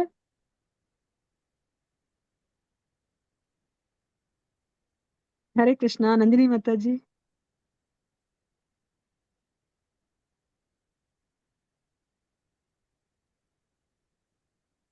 ಹರೇ ಕೃಷ್ಣ. ಯಾರಿಗಾದ ಜ್ಞಾಪಕ ಬಂತ? ಭಗವದ್ಗೀತೆ ಫಸ್ಟ್ ಶ್ಲೋಕ 1.1. ಧೃತರಾಷ್ಟ್ರವಾಚ ಧರ್ಮಕ್ಷೇತ್ರೇ ಕುರುಕ್ಷೇತ್ರೇ ಸಮವೇತಾಯುಯುತ್ಸವಃ ಮಾಮಕಾ ಪಾಂಡವಾಶ್ಚೈವ ಕಿಮಕುರ್ವತ ಸಂಜಯ. ಹರೇ ಕೃಷ್ಣ ಮಾತಾಜಿ. ಹರಿ ಬೋಲ್ ಮಾತಾಜಿ. ಬಟ್ ಅದ್ರಲ್ಲಿ ಏನಿದೆ, ಏನಂತ ಅದ್ರಲ್ಲಿ ಇರೋದು ಭಾವ ಅನುವಾದ?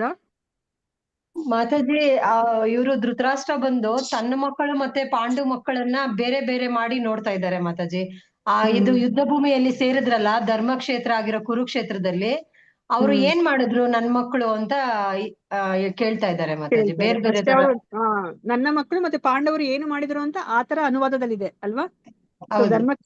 ಧರ್ಮಕ್ಷೇತ್ರವಾದ ಕುರುಕ್ಷೇತ್ರದಲ್ಲಿ ಸೇರಿದ್ಮೇಲೆ ನನ್ನ ಮಕ್ಕಳು ಪಾಂಡವರು ಏನ್ ಮಾಡಿದ್ರು ಅಂತ ಇಷ್ಟ ಇರೋದು ಅನುವಾದದಲ್ಲಿ. ಅದನ್ನ ನಮ್ಗೆ ವಿಶ್ಲೇಷಣೆ ಮಾಡ್ಲಿಕ್ಕೆ ಬರೋದಿಲ್ಲ.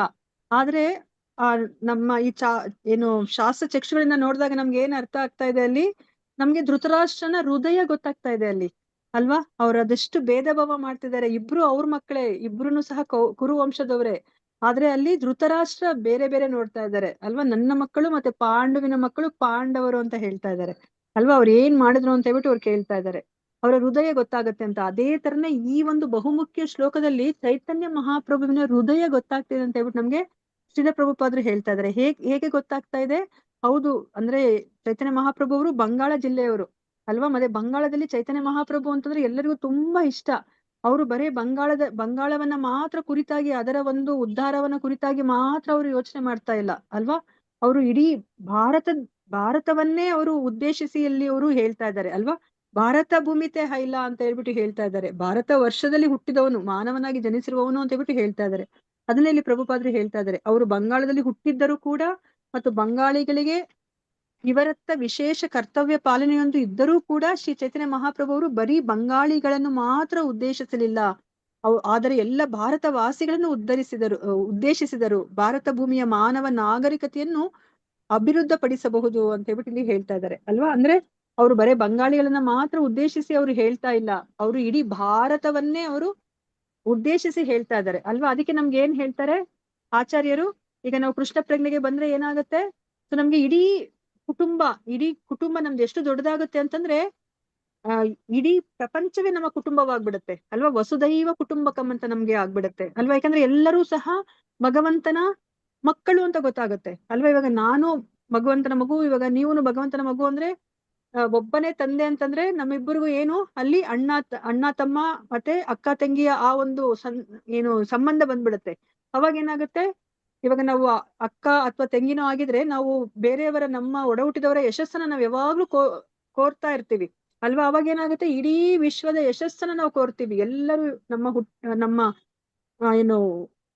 ನಮ್ಮ ಜೊತೆ ಹುಟ್ಟಿದವರ ತರ ನಮ್ಗೆ ಭಾವನೆ ಬರುತ್ತೆ ಅಲ್ವಾ. ಬರೇ ಮಾನವರು ಮಾತ್ರನೇ ಅಲ್ವಾ, ಎಲ್ಲ ಸಕಲ ಜೀವ ರಾಶಿಗಳ ಮೇಲೂ ಸಹ ನಮ್ಗೆ ಆ ಒಂದು ಭಾವ ಬರುತ್ತೆ ಅಲ್ವಾ. ಭಗವಂತ ಏನ್ ಹೇಳ್ತಾರೆ, ಎಲ್ಲರೂ ಮಮೈವಾಂಶ ಜೀವಲೋಕೆ ಅಂತ ಹೇಳ್ತಾರೆ ಅಲ್ವಾ. ಜೀವಭೂತ ಸನಾತನ ಎಲ್ಲರೂ ನನ್ನ ಅಂಶ ಅಂತ ಹೇಳ್ತಾರೆ, ಬರೇ ಮಾನವರು ಮಾತ್ರ ಅಂತ ಅವ್ರು ಹೇಳೋದಿಲ್ಲ ಅಲ್ವಾ. ಸೊ ಅದನ್ನ ನಮ್ಗಿಲ್ಲಿ ಅರ್ಥ ಮಾಡಿಸ್ತಾ ಇದ್ದಾರೆ. ಮತ್ತೆ ಮಾನವ ಬದುಕು ಮುಖ್ಯವಾಗಿ ಇರುವುದು ದೈವ ಸಾಕ್ಷಾತ್ಕಾರಕ್ಕಾಗಿ ವೇದಾಂತ ಸೂತ್ರದಲ್ಲಿ ಹೇಳಿರುವಂತೆ ಅತತ್ವ ಬ್ರಹ್ಮ ಜಿಜ್ಞಾಸ. ನಮ್ಮ ಮಾನವ ಬದುಕು ಇರೋದು ತುಂಬಾ, ಇವಾಗ ಹೇಗೆ ನಮ್ಗೆ ಭಾರತ ಭೂಮಿಯಲ್ಲಿ ಹುಟ್ಟಿರೋರಿಗೆ ತುಂಬಾ ಜವಾಬ್ದಾರಿ ಇದೆಯೋ, ಅದೇ ತರ ಈ 84 ಲಕ್ಷ ಜೀವರಾಶಿಗಳಲ್ಲಿ ನಾವು ನೋಡಿದ್ರೆ ಈ ಮಾನವ ಒಂದು ದೇಹವನ್ನ ಪಡ್ಕೊಂಡಾಗ ತುಂಬಾ ಜವಾಬ್ದಾರಿ ಇದೆ ನಮ್ಗೆ. ಯಾಕೆ ಅಂತಂದ್ರೆ ನಮ್ಗೆ ಈ ಒಂದು ದೇಹದಲ್ಲಿ ಮಾತ್ರ ನಾವು ಭಕ್ತಿಯನ್ನ ಮಾಡ್ಲಿಕ್ಕೆ ಸಾಧ್ಯ. ಭಕ್ತಿಯನ್ನ ಮಾಡಿದ್ರೆ ಅಷ್ಟೇ ನಾವು ಭಗವಂತನ ಲೋಕಕ್ಕೆ ಹೋಗ್ಲಿಕ್ಕೆ ಸಾಧ್ಯ ಅಲ್ವಾ. ಏಕೈಕ ಮಾರ್ಗ, ಒಂದೇ ಮಾರ್ಗ ಇರೋದು ನಾವು ಭಗವಂತನ ಲೋಕಕ್ಕೆ ಹೋಗ್ಲಿಕ್ಕೆ, ಅದು ಭಕ್ತಿಯನ್ನ ಮಾಡೋದು ಅಲ್ವಾ. ಅದು ಸಾಧ್ಯ ಆಗೋದು ಈ ಮಾನವ ಜನ್ಮದಲ್ಲಿ. ಅದಕ್ಕೆ ನಮ್ಗೆ ಏನನ್ನ ಹೇಳ್ತಾ ಇದ್ರೆ ನಮ್ಮ ವೇದಗಳು ಮತ್ತೆ ತಿಳಿದಿರೋಂತವ್ರು, ಜ್ಞಾನಿಗಳು, ಮಹಾಜನಗಳು, ಅವ್ರು ಏನ್ ಹೇಳ್ತಾ ಇದ್ದಾರೆ, ನೀವು ಮಾನವ ಜನ್ಮಕ್ಕೆ ಬಂದಾಗ ನೀವು ಒಂದು ಕ್ಷಣ ತಡಿಬೇಕು, ತಡೆದು ನೀವು ಯೋಚನೆ ಮಾಡ್ಬೇಕು. ಯೋಚನೆ ಮಾಡ್ಬೇಕು, ಅತತ ಬ್ರಹ್ಮ ಜಿಜ್ಞಾಸವನ್ನ ಮಾಡ್ಬೇಕು. ನಾನ್ ಯಾರು, ನನ್ನನ್ನ ಸೃಷ್ಟಿ ಮಾಡಿದವ್ರು ಯಾರು, ಅವ್ರಿಗೂ ನನಗೆ ಏನ್ ಸಂಬಂಧ, ನಾನು ಇಲ್ಲೇನು ತಪ್ಪು ಮಾಡ್ದಲಿದ್ರು ನಾನು ಯಾಕೆ ಇಲ್ಲಿ ಕಷ್ಟವನ್ನ ಅನುಭವಿಸ್ತಾ ಇದ್ದೀನಿ, ನನ್ಗೆ ಯಾಕೆ ಈ ಹುಟ್ಟನ್ನೋದಿದೆ, ಯಾಕೆ ಸಾವನ್ನೋದಿದೆ, ನನಗೆ ಸಾವು ಇಷ್ಟ ಇಲ್ಲ ಆದ್ರೂ ನಾನು ಸಾವನ್ನ ಅನುಭವಿಸ್ಬೇಕಾಗಿದೆ, ಮತ್ತೆ ವ್ಯಾಧಿ ಮುಪ್ಪು ಇದನ್ನೆಲ್ಲ ನಾನು ಅನುಭವಿಸ್ಬೇಕಾಗಿದೆ, ಯಾಕೆ ಯಾಕೆ ಯಾಕೆ ಅಂತ ಹೇಳ್ಬಿಟ್ಟು ನಾವು ಪ್ರಶ್ನೆಯನ್ನ ಮಾಡ್ಬೇಕು. ಅತತ ಬ್ರಹ್ಮ ಜಿಜ್ಞಾಸ ಮಾಡ್ಬೇಕು ಅಂತ ಹೇಳ್ಬಿಟ್ಟು ಇಲ್ಲಿ ಹೇಳ್ತಾ ಇದ್ದಾರೆ. ಭರತ ವರ್ಷದಲ್ಲಿ ಜನ್ಮ ತಾಳುವ ಯಾರಿಗಾದರೂ ವೇದೀಯ ನಾಗರಿಕತೆಯ ಶಿಕ್ಷಣವನ್ನು ಮತ್ತು ಮಾರ್ಗದರ್ಶನವನ್ನು ಪಡೆಯುವ ವಿಶೇಷ ಅರ್ಹತೆ ಇದೆ ಅಲ್ವಾ. ಅದಕ್ಕೆ ಈ ಒಂದು ಭಾರತ ಭೂಮಿಯಲ್ಲಿ ಇದ್ದಾರೆ ಅಂತಂದ್ರೆ ನೋಡಿ, ಬೇರೆ ಕಡೆ ಎಲ್ಲ ಎಂತೆಂಥದ್ದು ಶಿಕ್ಷಣ ಸಿಗುತ್ತೆ ಅಲ್ವಾ. ಎಷ್ಟು ಡಬಲ್ ಡಿಗ್ರಿ, ಟ್ರಿಬಲ್ ಡಿಗ್ರಿ, ಆತರ PhD ಏನೇನೇನೋ ಮಾಡ್ತಾರೆ ಅಲ್ವಾ. ಆದ್ರೆ ಈ ಒಂದು ಜ್ಞಾನ ಎಲ್ಲಾ ಕಡೆ ಸಿಗೋದಿಲ್ಲ. ಈ ಭಾರತ ಭೂಮಿಯಲ್ಲಿ ಹುಟ್ಟಿರೋರು ಮಾತ್ರನೇ ಈ ಒಂದು ಅಂದ್ರೆ ವೇದಗಳ ನಾಗರಿಕತೆಯ ಶಿಕ್ಷಣ ಸಿಗ್ಲಿಕ್ಕೆ ಅಥವಾ ಮಾರ್ಗದರ್ಶನ ಸಿಗ್ಲಿಕ್ಕೆ ಸಾಧ್ಯ ಇದೆ. ಅಂದ್ರೆ ಇಲ್ಲಿ ಹುಟ್ಟಿದ್ದಾರೆ ಅಂದ್ರೆ ಅವ್ರಿಗೆ ಆ ಅರ್ಹತೆ ಇದೆ ಅಂತ ಹೇಳ್ಬಿಟ್ಟು ಅರ್ಥ. ಅಂತವರು ಸ್ವಯಂ ಚಲನ ಶಕ್ತಿಯಿಂದ ಆಧ್ಯಾತ್ಮಿಕ ಬದುಕಿನ ಮೂಲ ತತ್ವಗಳನ್ನ ಪಡೆದುಕೊಂಡು ಬಿಡುತ್ತಾರೆ ಅಲ್ವಾ. ಈಗ ನಮ್ಗೆ ಗೊತ್ತಿಲ್ಲದೆ ನಮ್ಗೆ ಈ ಒಂದು ಆಧ್ಯಾತ್ಮಿಕ ಜ್ಞಾನದ ಕಡೆಗೆ ಒಲವು ಇದೆ ಅಲ್ವಾ. ನಮ್ಗೆ ಮುಂದೆ ಹೇಳ್ತಾ ಹೋಗ್ತಾರೆ ಅಲ್ವಾ. ಪ್ರಭುಪಾದರು ಎಷ್ಟು ಚೆನ್ನಾಗಿ ಹೇಳ್ತಾರೆ ಅಲ್ವಾ. ಇವಾಗ ಅಕಸ್ಮಾತ್ ಏನಾದ್ರೂ ಯಾವ್ದಾದ್ರು ಒಂದು ಈಗ ಪ್ರವಚನ ಮಾಡ್ತೀವಿ ಅಂತಂದ್ರೆ ಎಲ್ಲರೂ ಬಂದ್ ಸೇರ್ಬಿಡ್ತಾರೆ ಅಲ್ವಾ. ಅದಕ್ಕೆ ಅವ್ರು ಎಕ್ಸಾಂಪಲ್ ಕೊಡ್ತಾ ಇದ್ದಾರೆ. ಇವಾಗ ನಾವ್ ಎಷ್ಟೊಂದ್ ಸತಿ ಆಂಗ್ಲ ಭಾಷೆಯಲ್ಲಿ ನಾವು ಪ್ರವಚನ ಮಾಡ್ತಿದ್ವಿ, ನೋಡಿದ್ರೆ ಎಷ್ಟೊಂದ್ ಜನ ಬಂದ್ ಸೇರ್ತಾ ಇದ್ರು ಅಲ್ವಾ. ಮತ್ತೆ ಹೋಗ್ಲಿ ನಾವ್ ಬಿಟ್ಬಿಡಿ, ಎಷ್ಟೊಂದ್ ಜನ ಇವಾಗ ಬೋಗಸ್ ಗುರುಗಳು ಇರ್ತಾರೆ ಅಲ್ವಾ. ಆ ಬೋಗಸ್ ಗುರುಗಳು ಏನೋ ಒಂದು ಪ್ರವಚನ ಮಾಡ್ತಾ ಇದ್ದಾರೆ ಅಂತಂದ್ರೆ ಅಲ್ಲಿಗೂ ಬಂದು ಸೇರ್ಬಿಡ್ತಾರೆ ಜನಗಳು. ಅಂದ್ರೆ ಆ ಒಂದು ಈ ಆಧ್ಯಾತ್ಮಿಕದ ಕಡೆಗೆ ಅಷ್ಟು ಒಲವು ಇದೆ ಈ ಒಂದು ಭಾರತೀಯರಿಗೆ ಅಂತ ಹೇಳ್ಬಿಟ್ಟು ಇಲ್ಲಿ ಹೇಳ್ತಾ ಇದ್ದಾರೆ. 90.9% ಭಾರತೀಯರು ಗ್ರಾಮೀಣ ರೈತರು ಮತ್ತು ವಿದ್ಯಾವಂತರಲ್ಲದ ಇತರರು ಅಥವಾ ಆಧುನಿಕರಲ್ಲದವರು ಸಹ ಆತ್ಮದ ಪುನರ್ಜನ್ಮವನ್ನು ನಂಬುತ್ತಾರೆ ಅಲ್ವಾ. ಇಲ್ಲಿ ಭಾರತ ಭೂಮಿಯಲ್ಲಿ ಹುಟ್ಟಿದವರು, ಅವ್ರಿಗೆ ಅಷ್ಟೊಂದು ಬುದ್ಧಿ ಇಲ್ಲ ಅಂದ್ರೂ ಸಹ ಅವರು ಮತ್ತೆ ಅಷ್ಟೊಂದು ಮುಂದುವರೆದಿಲ್ಲ ಅಂದ್ರೂ ಸಹ ಅವರು ಪುನರ್ಜನ್ಮವನ್ನ ಅವರು ನಂಬ್ತಾರೆ ಅಂತ ಹೇಳ್ಬಿಟ್ಟು ಹೇಳ್ತಾ ಇದ್ದಾರೆ. ಭೂತ ಭವಿಷ್ಯ ಜನ್ಮಗಳನ್ನ ನಂಬುತ್ತಾರೆ, ದೇವರನ್ನ ನಂಬುತ್ತಾರೆ, ಸೊ ಅವರು ಏನೆಲ್ಲದ್ರ ಮೇಲೆ ನಂಬಿಕೆ ಇದೆ ಅಂತ ಹೇಳ್ತಾ ಇದಾರೆ. ನೋಡಿ, ಇದ್ರ ಮೇಲೆಲ್ಲ ನಮ್ಗೆ ನಂಬಿಕೆ ಇಲ್ಲ ಅಂದ್ರೆ ಏನಾಗುತ್ತೆ, ನಮ್ಮನ್ನ ಕಂಟ್ರೋಲ್ ಮಾಡೋದಕ್ಕೆ ಯಾವುದೇ ಒಂದು ಶಕ್ತಿ ಇಲ್ಲ ಅಲ್ವಾ. ಇವಾಗ ನಾನ್ ಮಾಡಿದ್ದೆ ಸರಿ ಅನ್ನೋ ತರ ನಾವು ಓಡಾಡ್ತಿರ್ತೀವಿ. ಇವಾಗ ದೇವ್ರಿಲ್ಲ ಅಂದ್ರೆ ಏನಾಗುತ್ತೆ ಅಲ್ವಾ, ಅಂದ್ರೆ ಆನೆ ನಡೆದಿದ್ದೇ ದಾರಿ ಅನ್ನೋ ತರ ನಾನ್ ಮಾಡಿದ್ದೇ ಸರಿ ಅಲ್ವಾ. ನನಗೆ ಯಾರು ಅಡ್ಡ ಬರ್ಕೂಡುದು, ನನ್ನ ಆಸೆ ಆಕಾಂಕ್ಷೆಗಳನ್ನ ಯಾರು ತಡಿಕೂಡ್ದು ಅನ್ನೋ ಒಂದು ಮನಸ್ಥಿತಿಗೆ ನಾವು ಬಂದ್ಬಿಡ್ತೀವಿ ದೇವ್ರಿಲ್ಲ ಅಂದ್ರೆ ಅಲ್ವಾ. ಇವಾಗ ನಾವು ಆತ್ಮಕ್ಕೆ ಒಂದು ಪುನರ್ಜನ್ಮ, ಅಂದ್ರೆ ನಮ್ಗೊಂದು ಪುನರ್ಜನ್ಮ ಇದೆ ಅಂತ ನಮ್ಗೆ ಅದನ್ನ ನಾವು ನಂಬ್ಲಿಲ್ಲ ಅಂದ್ರೆ ಏನಾಗುತ್ತೆ, ನಾವು ಪಾಪಗಳನ್ನ ಮಾಡ್ಕೊಂಡೇ ಹೋಗ್ತೀವಿ ಅಲ್ವಾ. ಯಾಕಂದ್ರೆ ನಮ್ಗೆ ಭಯನೇ ಇಲ್ಲ. ಯಾಕಂದ್ರೆ ಈ ಜನ್ಮದಲ್ಲಿ ನಾನು ದೇಹವನ್ನ ಬಿಟ್ಮೇಲೆ ಅಲ್ಲಿಗೆ ಮುಗೀತು ಅಲ್ವಾ. ಇಲ್ಲಿ ನಾನು ಏನು ಉಂಡು ತಿಂದು ನಾನು ಎಂಜಾಯ್ ಮಾಡ್ತೀನೋ ಅಲ್ಲಿಗೆ ಅದು ಕೊನೆ ಅಲ್ವಾ. ಅವಾಗ ನಾವೇನ್ ಮಾಡ್ತೀವಿ, ತಪ್ಪುಗಳನ್ನ ಮಾಡ್ತೀವಿ. ನಾವು ಸಹಜವಾಗಿ ನಾವು ತಪ್ಪುಗಳನ್ನ ಮಾಡ್ತೀವಿ. ನಮ್ಗೆ ಏನು ಹೆದರಿಕೆ ಅನ್ನೋದೇ ಇರೋದಿಲ್ಲ ಅಲ್ವಾ. ಆದ್ರೆ ಇದ್ರ ಬಗ್ಗೆ ಯಾರ್ ನಂಬಿಕೆ ಇರುತ್ತೋ ಅವ್ರಿಗೆ ಹೆದರಿಕೆ ಇರುತ್ತೆ ಅಲ್ವಾ. ಅಯ್ಯೋ, ನಾನೇನಾದ್ರೂ ತಪ್ಪು ಮಾಡ್ಬಿಟ್ರೆ ನಾನು ಉಂಡ್ಬೇಕಾಗತ್ತೆ ಮುಂದೆ ಅಲ್ವಾ. ಮಾಡಿದುಣ್ಣು ಮಹಾರಾಯ ಅಂತ ನಾವು ಗಾದೆನೂ ಕೇಳಿದೀವಿ. ಆ ತರ ಆಗತ್ತೆ ಅಂತ ಹೇಳ್ಬಿಟ್ಟು ಎಲ್ಲರೂ ನಂಬಿದ್ದಾರೆ ಅಂತ ಹೇಳ್ಬಿಟ್ಟು ಇಲ್ಲಿ ಹೇಳ್ತಾ ಇದ್ದಾರೆ. ಸಹಜವಾಗಿ ದೇವೋತ್ತಮ ಪರಮ ಪುರುಷ ಅಥವಾ ಅವನ ಪ್ರತಿನಿಧಿಯನ್ನ ಆರಾಧಿಸಲು ಬಯಸುತ್ತಾರೆ. ಇವೆಲ್ಲ ಭಾರತದಲ್ಲಿ ಹುಟ್ಟಿ ಬೆಳೆದ ವ್ಯಕ್ತಿಯೊಬ್ಬನಿಗೆ ಸಹಜ ವಂಶಾನುಕ್ರಮವಾಗಿ ಬಂದ ವಿಷಯಗಳು. ಅವರು ದೇವೋತ್ತಮ ಪರಮ ಪುರುಷನನ್ನ ಒಪ್ತಾರೆ, ಮತ್ತೆ ಅವರಿಂದ ಬಂದಿರುವಂತಹ ಪ್ರತಿನಿಧಿಗಳನ್ನ, ಗುರುಗಳನ್ನ ಅಲ್ವಾ, ದೈವಾಂಶ ಸಂಭೂತರನ್ನೆಲ್ಲ ಅವರು ಒಪ್ತಾರೆ. ಇದೆಲ್ಲನೂ ಸಹ ಅಂದ್ರೆ ಅವ್ರಿಗೆ ಭಾರತದಲ್ಲಿ ಹುಟ್ಟಿ ಬೆಳೆದವರಿಗೆ ಸಹಜವಾಗಿ ಬಂದ್ಬಿಟ್ಟಿದೆ, ಅದು ವಂಶಾನುಕ್ರಮವಾಗಿ ಅದು ಬಂದಿರುವಂತಹ ವಿಷಯ ಅಂತ ಹೇಳ್ತಾ ಇದ್ದಾರೆ. ಮತ್ತೆ ಭಾರತದಲ್ಲಿ ಎಷ್ಟೊಂದು ಯಾತ್ರಾ ಸ್ಥಳಗಳಿವೆ ಅಂತ ಹೇಳ್ಬಿಟ್ಟು ಗಯಾ, ಬನಾರಸ್, ಮಥುರಾ, ಪ್ರಯಾಗ, ವೃಂದಾವನ, ಹರಿದ್ವಾರ, ರಾಮೇಶ್ವರ, ಜಗನ್ನಾಥಪುರಿ ಇವೆಲ್ಲ ಇದೆ. ಈಗ್ಲೂ ಸಹ ಸಾವಿರಾರು ಜನ ಅಲ್ಲಿಗೆ ಹೋಗ್ತಾರೆ. ಮತ್ತೆ ಆದ್ರೆ ಇಲ್ಲಿ ನಮ್ಮ ನಾಯಕರು ಯಾವ ತರ ಆಗ್ತಿದ್ದಾರೆ ಅಂತಂದ್ರೆ, ಅವ್ರು ಜನಗಳನ್ನೆಲ್ಲ ಜನಗಳ ಮೇಲೆ ಯಾವ ತರ ಪ್ರಭಾವ ಬೀರ್ತಿದ್ದಾರೆ ಅಂತಂದ್ರೆ, ದೇವರನ್ನ ನಂಬೇಡಿ, ಮತ್ತೆ ಮರು ಜನ್ಮ ಅನ್ನೋದು ಇಲ್ವೇ ಇಲ್ಲ, ಅದ್ರ ಮೇಲೆ ಏನು ನಂಬಿಕೆ ಇಟ್ಕೋಬೇಡಿ, ಮತ್ತೆ ಈ ಆಚಾರ ಅನಾಚಾರ ಅಂತ ಏನೆಲ್ಲ ವ್ಯತ್ಯಾಸ ಇದೆಯೋ ಅದು ಯಾವ್ದನ್ನು ಸಹ ನೀವು ನಂಬೇಡಿ ಅಂತ ಹೇಳ್ಬಿಟ್ಟು ಅದೆಲ್ಲ ಹೇಳ್ತಾ ಇದ್ದಾರೆ ಅಲ್ವಾ. ಅಂದ್ರೆ ಇದು ವೈನ್ ಕುಡಿಯೋದು, ಮಾಂಸ ತಿನ್ನೋದು ಅವೆಲ್ಲನೂ ಸಹ ಅದ್ರಲ್ಲೆಲ್ಲ ಏನು ತಪ್ಪಿಲ್ಲ ಅನ್ನೋ ತರ ಅವ್ರಿಗೆ ಪ್ರಭಾವ ಬೀರ್ತಿದ್ರು ಸಹ ಎಲ್ಲರೂ ಸಹ ಎದುರ್ಕೋತಾ ಇದ್ದಾರೆ ಇನ್ನ ಅಲ್ವಾ. ಇವಾಗ ನಾವು ನೋಡಿದೀವಿ ಅಲ್ವಾ, ಎಷ್ಟೊಂದ್ ಜನ ಅವ್ರಿಗೆ ಮಾಂಸ ತಿಂತಾರೆ, ಆಲ್ಕೋಹಾಲ್ ಕುಡಿತಾರೆ. ನಾವೇನಾದ್ರೂ ಇವಾಗ ಬನ್ನಿ ಪ್ರಸಾದ ತಗೊಳ್ಳಿ ಅಂತಂದ್ರೆ, ಅಯ್ಯೋ ಇಲ್ಲ ಇವತ್ ನಾವು ನಾನ್ ವೆಜ್ ತಿಂದಿದ್ವಿ, ನಾವು ಬರೋದಿಲ್ಲ. ಅಥವಾ ದೇವಸ್ಥಾನಕ್ಕೆ ಬನ್ನಿ, ಅಥವಾ ಏನೋ ಒಂದು ಪೂಜೆ ಇದೆ ಬನ್ನಿ ಅಂತಂದ್ರೆ, ಇಲ್ಲ ಬರೋದಿಲ್ಲ, ನಾವು ಇವತ್ತು ನಾನ್ ವೆಜ್ ಬೆಳಗ್ಗೆ ನಾನು ತಿನ್ಕೊಂಡ್ ಬಂದ್ಬಿಟ್ಟಿದೀನಿ ಅಂತ ಹೇಳ್ತಾರೆ. ಪ್ರಸಾದನೂ ತಗೊಳೋದಿಲ್ಲ ಅವರು. ಅಂದ್ರೆ ಇವಾಗ ಏನ್ ಅರ್ಥ ನೋಡಿ, ಅವ್ರಿಗೆ ಗೊತ್ತಿದೆ ಅಂದ್ರೆ ಆ ನಾನ್ ವೆಜ್ ತಿನ್ನೋದೇ ಆಗ್ಲಿ ಅದೆಲ್ಲನೂ ಸಹ ತಪ್ಪಿದೆ, ಆದ್ರೆ ಅದನ್ನ ಮಾಡ್ತಾ ಇದ್ದಾರೆ ಅವರು. ಇಲ್ಲ ಅಂದ್ರೆ ಅವ್ರಿಗೆ ಅಂಜಿಕೆ ಇರಬಾರ್ದಾಗಿತ್ತು ಅಲ್ವಾ. ಆದ್ರೆ ಈ ಭಾರತದಲ್ಲಿರೋರಿಗೆಲ್ಲ ಆತರ ಅವರ ಮನಸ್ಥಿತಿ ಆತರ ಇದೆ. ಇದೆಲ್ಲ ಅಂದ್ರೆ ಕುಡಿಯೋದು ತಿನ್ನೋದೆಲ್ಲ ಇದು ಆಧುನಿಕತೆ ಅಂತ ಆತರ ಮಾಡ್ತಾ ಇದ್ರು ಸಹ ಅವ್ರು ಏನ್ ಮಾಡ್ತಾ ಇದ್ದಾರೆ, ಪಾಪ ಜೀವನದ ಈ 4 ನಡವಳಿಕೆಗಳಾದ ಅನೈತಿಕ ಸಂಬಂಧ, ಮಾಂಸ ಸೇವನೆ, ಮಾದಕ ದ್ರವ್ಯ ಬಳಕೆ ಮತ್ತು ಜೂಜು ಇವುಗಳ ಬಗ್ಗೆ ಹೆದರ್ತಾ ಇದ್ದಾರೆ ಅಲ್ವಾ. ಈ 4 ವಿಷಯಗಳನ್ನ ನಮ್ಗೆ ಮಾಡಬಾರ್ದು ಅಂತ ಏನು ಇಸ್ಕಾನ್ ಸಂಸ್ಥೆ ಹೇಳಿದ್ಯೋ ಅದ್ರ ಬಗ್ಗೆ ಈಗ್ಲೂ ಹೆದರಿಕೆ ಇದೆ ಅಂತ ಹೇಳ್ಬಿಟ್ಟು ಹೇಳ್ತಾ ಇದ್ದಾರೆ. ಎಲ್ಲಾದ್ರೂ ಧಾರ್ಮಿಕ ಉತ್ಸವ ಜರುಗಿದರೆ ಸಾವಿರಾರು ಜನ ನೆರೆಯುತ್ತಾರೆ. ಕೃಷ್ಣ ಪ್ರಜ್ಞಾ ಆಂದೋಲನ ಯಾವಾಗ್ಲಾದ್ರೂ ಸಂಕೀರ್ತನ ಉತ್ಸವವನ್ನು ಭಾರತದ ದೊಡ್ಡ ನಗರಗಳಾದ ಮುಂಬೈ, ಚೆನ್ನೈ, ಕೋಲ್ಕತ್ತಾ, ಅಹಮದಾಬಾದ್, ಹೈದರಾಬಾದ್ ಅಂತ ಕಡೆ ಆಚರಿಸಿದಾಗ ಸಾವಿರಾರು ಜನ ಕೇಳಲು ಬರುತ್ತಾರೆ. ಇವಾಗ ನಾವು ಕೃಷ್ಣ ಪ್ರಜ್ಞಾ ಸಂಕೀರ್ತನ ಆಂದೋಲನ ಮಾಡಿದಾಗ್ಲೂ ಸಹ ದೊಡ್ಡ ದೊಡ್ಡ ನಗರಗಳಲ್ಲಿ ನಾವು ಅರೇಂಜ್ ಮಾಡಿದಾಗ ಸಾವಿರಾರು ಜನ ಬರ್ತಾರೆ ಅದರಲ್ಲಿ ಪಾರ್ಟಿಸಿಪೇಟ್ ಮಾಡ್ಲಿಕ್ಕೆ ಅಂತ ಹೇಳ್ತಾ ಇದ್ದಾರೆ.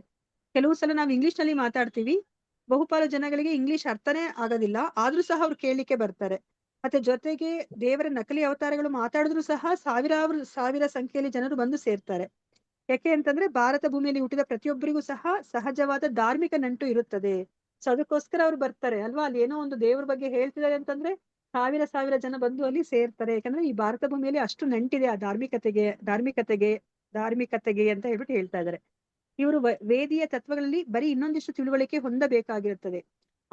ಇವರಿಗೆಲ್ಲ ನೋಡಿ ಇವಾಗ ಸಹಜವಾಗಿ ಅವರಿಗೆ ಆ ದೈವದ ಪ್ರಜ್ಞೆ ಇದೆ, ಆದ್ರೆ ಇವ್ರಿಗೊಂದು ಸ್ವಲ್ಪ ತಿಳುವಳಿಕೆ ಬೇಕು ಅಲ್ವಾ. ಏನನ್ನ ನಂಬೇಕು, ಏನನ್ನ ನಂಬಾರ್ದು, ಏನನ್ನ ಮಾಡ್ಬೇಕು, ಏನನ್ನ ಮಾಡಬಾರ್ದು ಅನ್ನೋದ್ರ ಬಗ್ಗೆ ಸ್ಪಷ್ಟವಾದ ಜ್ಞಾನವನ್ನ ಅವ್ರಿಗೆ ಕೊಡುವಂತಹ ಗುರು ಬೇಕಾಗಿದೆ ಅಲ್ವಾ. ಅದಕ್ಕೆ ಇಲ್ಲಿ ಏನನ್ನ ಹೇಳ್ತಿದ್ರೆ, ಅದಕ್ಕೆ ಚೈತನ್ಯ ಮಹಾಪ್ರಭು ಹೇಳ್ತಾ ಇದ್ದಾರೆ, ಜನ್ಮ ಸಾರ್ಥಕ ಕರಿ ಕರ ಪರ ಉಪಕಾರ. ನೋಡಿ, ಭಾರತೀಯರಿಗೆ ಎಲ್ಲರಿಗೂ ಆ ಒಂದು ದೈವದ ಬಗ್ಗೆ ಅವ್ರಿಗೆ ಒಂದು ಅಟ್ರಾಕ್ಷನ್ ಅನ್ನೋದಿದೆ. ಅದಕ್ಕೋಸ್ಕರ ಅವ್ರಿಗೆ ನೀವು ಸಹಾಯ ಮಾಡಿ. ನೀವಿವಾಗ ಆ ಜ್ಞಾನವನ್ನ ಪಡ್ಕೊಂಡಿದ್ದೀರಾ, ನೀವು ಸರಿಯಾದ ಜ್ಞಾನವನ್ನ ಪಡ್ಕೊಂಡಿದ್ದೀರಾ, ಸ್ಪಷ್ಟತೆ ಇದೆ ನಿಮ್ಗೆ, ಯಾವ್ದು ಸರಿ ಯಾವ್ದು ತಪ್ಪು, ಏನನ್ನ ಮಾಡ್ಬೇಕು ಏನನ್ನ ಮಾಡಬಾರ್ದು ಅಂತ. ನೀವು ನಿಮ್ಮ ಜನ್ಮವನ್ನ ಸಾರ್ಥಕ ಮಾಡ್ಕೊಂಡು ಯಶಸ್ಸುಗೊಳಿಸ್ಕೊಂಡು ಅವ್ರಿಗೂ ಸಹ ನೀವು ಈ ಜ್ಞಾನವನ್ನ ಕೊಡಿ ಅಂತ ಹೇಳ್ಬಿಟ್ಟು ಇಲ್ಲಿ ಹೇಳ್ತಾ ಇದ್ದಾರೆ. ಸೊ ಭಾರತೀಯನೊಬ್ಬ ವೇದೀಯ ತತ್ವಗಳಲ್ಲಿ ಶಿಕ್ಷಣ ಪಡೆದರೆ ಅವನು ಇಡೀ ಪ್ರಪಂಚಕ್ಕೆ ಅತಿ ಅನುಕೂಲವಾದ ಕ್ಷೇಮಾಭಿವೃದ್ಧಿ ಚಟುವಟಿಕೆಗಳನ್ನು ಮಾಡಲು ಶಕ್ತನಾಗುತ್ತಾನೆ. ನಾವ್ ಇವಾಗ ಪ್ರಭುಪಾದ್ರನ್ನ ನೋಡಿದ್ವಿ ಅಲ್ವಾ? ಪ್ರಭುಪಾದ್ರ ಏನ್ ಮಾಡಿದ್ರು? ಏಕಾಂಗಿಯಾಗಿ ಹೋದ್ರು. ಅವ್ರ ಹತ್ರ ಹಣನೂ ಇರ್ಲಿಲ್ಲ, ಜನ ಬೆಂಬಲ ಏನೂ ಇಲ್ಲ ಅಲ್ವಾ? ಅವ್ರ ಏನ್ ಮಾಡಿದ್ರು ಅಲ್ವಾ? ಇಡೀ ವಿಶ್ವವನ್ನ ಈ ಕೃಷ್ಣ ಪ್ರಜ್ಞೆ ಹತ್ರ ಆಕರ್ಷಿಸಿದ್ರು. 108 ದೇವಸ್ಥಾನಗಳನ್ನ ಅವ್ರು ಸ್ಥಾಪಿಸಿದ್ರು ಅಲ್ವಾ? ಅದಕ್ಕೆ ಭಾರತೀಯನೊಬ್ಬ ಈ ಒಂದು ಶಿಕ್ಷಣ, ಕೃಷ್ಣ ಪ್ರಜ್ಞೆಯ ಶಿಕ್ಷಣ ಪಡೆದ್ಬಿಟ್ರೆ ಇಡೀ ಪ್ರಪಂಚಕ್ಕೆ ಅನುಕೂಲವಾಗಿರುವಂತಹ ಒಂದು ಕ್ಷೇಮಾಭಿವೃದ್ಧಿ ಚಟುವಟಿಕೆಗಳನ್ನ ಮಾಡುವಂತ ಶಕ್ತಿ ಬರುತ್ತೆ ಅಂತ ಹೇಳ್ತಾ ಇದಾರೆ. ಸದ್ಯಕ್ಕೆ ಕೃಷ್ಣ ಪ್ರಜ್ಞೆಯ ಅಥವಾ ದೈವ ಪ್ರಜ್ಞೆಯ ಕೊರತೆಯಿಂದ ಇಡೀ ಪ್ರಪಂಚ ಅಂಧಕಾರದಲ್ಲಿದೆ ಅಲ್ವಾ? ಸೊ ನಮ್ಗೆ ಆಚಾರ್ಯರು ಅದೇ ಹೇಳ್ತಾರೆ ಅಲ್ವಾ? ಪ್ರಭುಪಾದ್ರು ಯಾವುದಕ್ಕೂ ಕೊರತೆ ಇಲ್ವಂತೆ. ಈ ಒಂದು ಕೃಷ್ಣನ ಒಂದು ಸೃಷ್ಟಿಯಲ್ಲಿ ಏನಕ್ಕೂ ಕೊರತೆ ಇಲ್ಲ. ಕೊರತೆ ಇದೆ ಅಂತಂದ್ರೆ ಒಂದೇ ಒಂದು ಕೊರತೆ ಇದೆ. ಏನದು ಕೊರತೆ ಇರೋದು? ಒಂದೇ ಒಂದು ಕೊರತೆ ಭಾಗವತಮಲ್ಲಿ ಹೇಳ್ತಾರೆ ಪ್ರಭುಪಾದ್ರು. ಮತ್ತೆ ನೀವು ಕೇಳಿರ್ಬೋದು, ಪ್ರಭುಜಿ ಹೇಳಿರೋದೆಲ್ಲ. ಏನ್ ಕೊರತೆ ಇರೋದು? ಒಂದೇ ಒಂದು ಕೊರತೆ. ಏನಕ್ಕೂ ನಮ್ಗೆ ಕೊರತೆ ಅನ್ನೋದೇ ಇಲ್ಲ ಈ ಕೃಷ್ಣ ಸೃಷ್ಟಿಯಲ್ಲಿ. ಹರೇ ಕೃಷ್ಣ. ಏನದು? ಕೃಷ್ಣ ಪ್ರಜ್ಞೆ. ಕೃಷ್ಣ ಪ್ರಜ್ಞೆ ಒಂದಿಲ್ಲ, ಅದೊಂದೇ ಕೊರತೆ ಇರೋದು. ಇನ್ಯಾವುದು ದೈವ ಪ್ರಜ್ಞೆ ಅಥವಾ ಕೃಷ್ಣ ಪ್ರಜ್ಞೆ ಒಂದು ಇಲ್ಲ, ಅದೊಂದೇ ಕೊರತೆ ಇರೋದು. ಇನ್ಯಾವುದಕ್ಕೂ ಕೊರತೆ ಇಲ್ಲ ಅಂತ ಹೇಳ್ಬಿಟ್ಟು ಹೇಳ್ತಾ ಇದಾರೆ.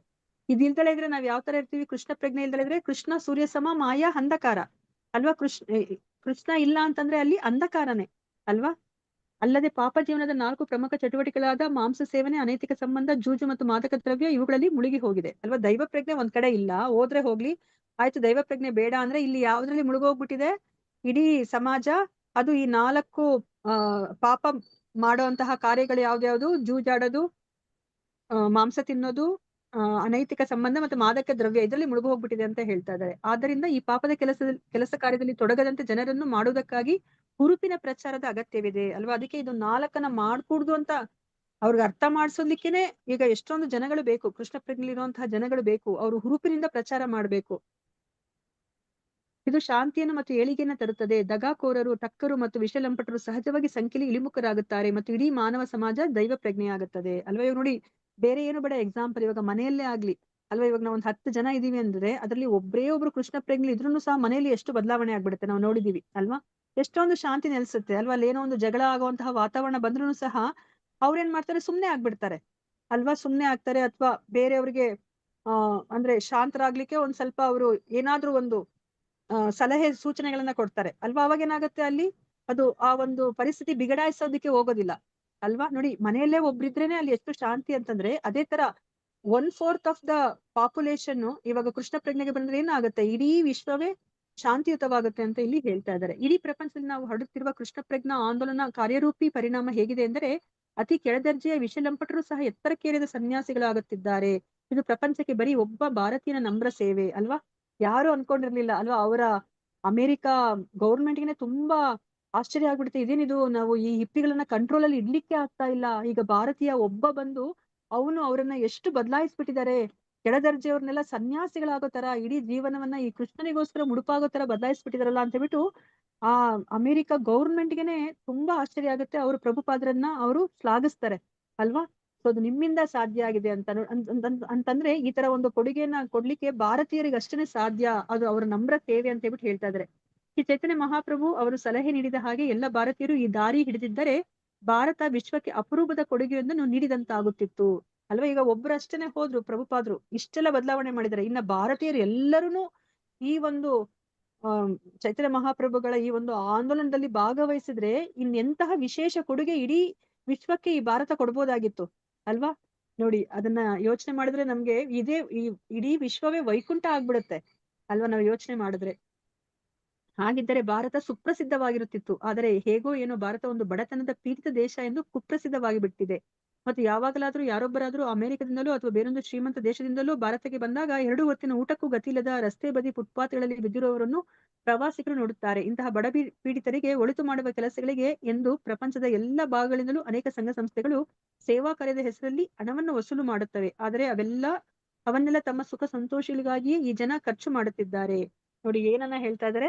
ನಮ್ಮ ಒಂದು ಭಾರತ ಅಷ್ಟು ಪ್ರಸಿದ್ಧ ಆಗ್ಬೇಕಾಗಿತ್ತು, ಆದ್ರೆ ಇವಾಗ ಯಾವ ತರ ಕುಪ್ರಸಿದ್ಧ ಆಗ್ಬಿಟ್ಟಿದೆ, ಇದು ಬಡತನದ ದೇಶ ಅಂತ ಕುಪ್ರಸಿದ್ಧ ಆಗಿದೆ.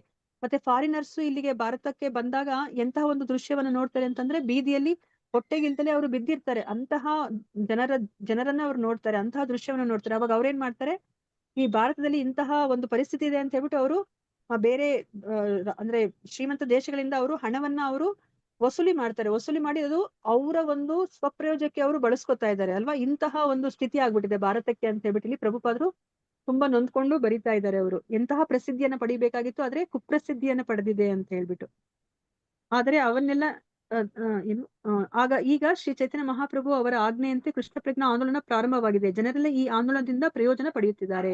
ಆದ್ರೆ ಈಗೇನಾಗಿದೆ, ಚೈತನ್ಯ ಮಹಾಪ್ರಭುವರ ಆಜ್ಞೆಯಂತೆ ಕೃಷ್ಣ ಪ್ರಜ್ಞಾ ಆಂದೋಲನ ಈಗ ಪ್ರಾರಂಭ ಆಗಿದೆ. ಜನರೆಲ್ಲರೂ ಸಹ ಈ ಆಂದೋಲನದಿಂದ ಪ್ರಯೋಜನ ಪಡಿತಾ ಇದ್ದಾರೆ.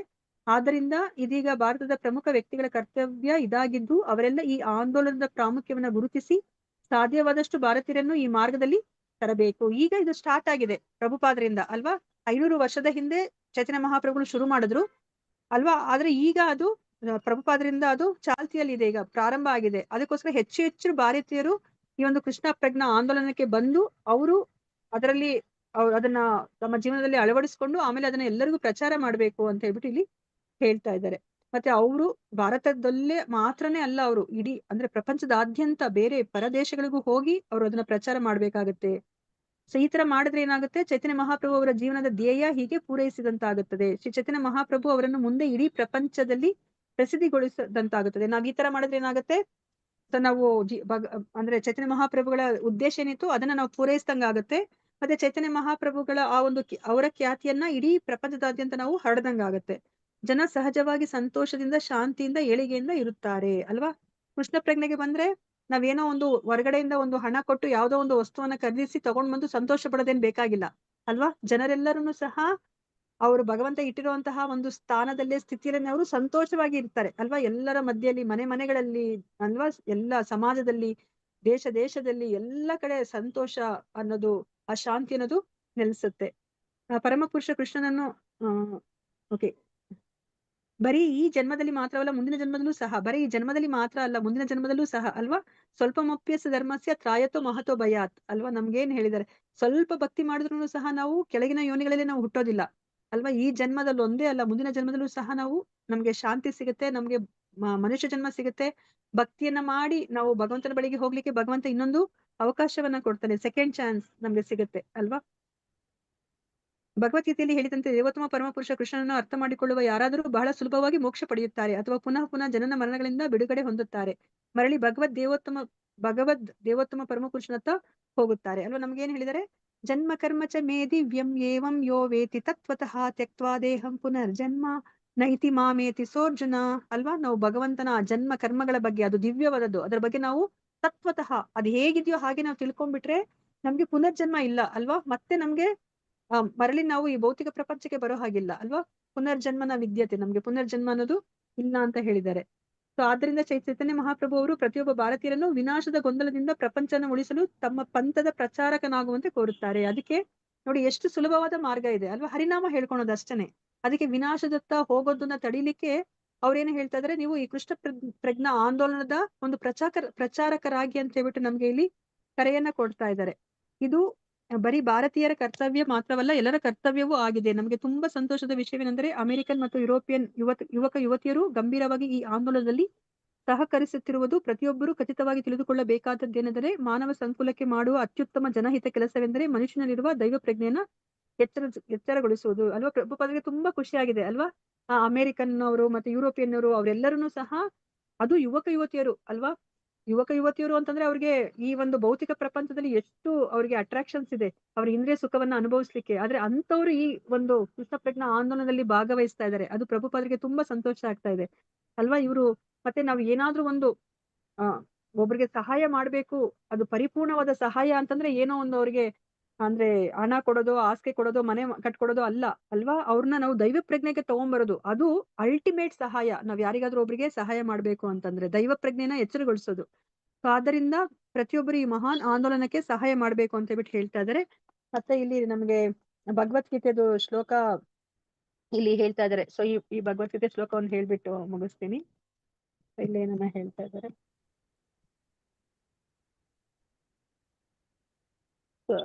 ಏತವಜ್ಜನ್ಮ ಸಾಫಲ್ಯಂ ದೇಹಿನಂ ದೇಹಿಷು ಪ್ರಾಣೈರ್ ಅರ್ಥೈರ್ಧಿಯ ವಾಚ ಶ್ರೇಯ ಆಚರಣಂ ಸದಾ. ನೆಕ್ಸ್ಟ್ ಬರುತ್ತೆ ಅದು ಆಕ್ಚುಲಿ ಈ ಒಂದು ಶ್ಲೋಕ 42ನೇ ಶ್ಲೋಕದಲ್ಲಿ ಇದೇನೆ ಬರೋದು. ನಾಳೆ ಯಾರು ಅಂದ್ರೆ ಸೋಮವಾರ ಯಾರು ಕ್ಲಾಸ್ ತಗೋತಾರೋ ಅವ್ರು ಇದನ್ನ ಹೇಳ್ತಾರೆ.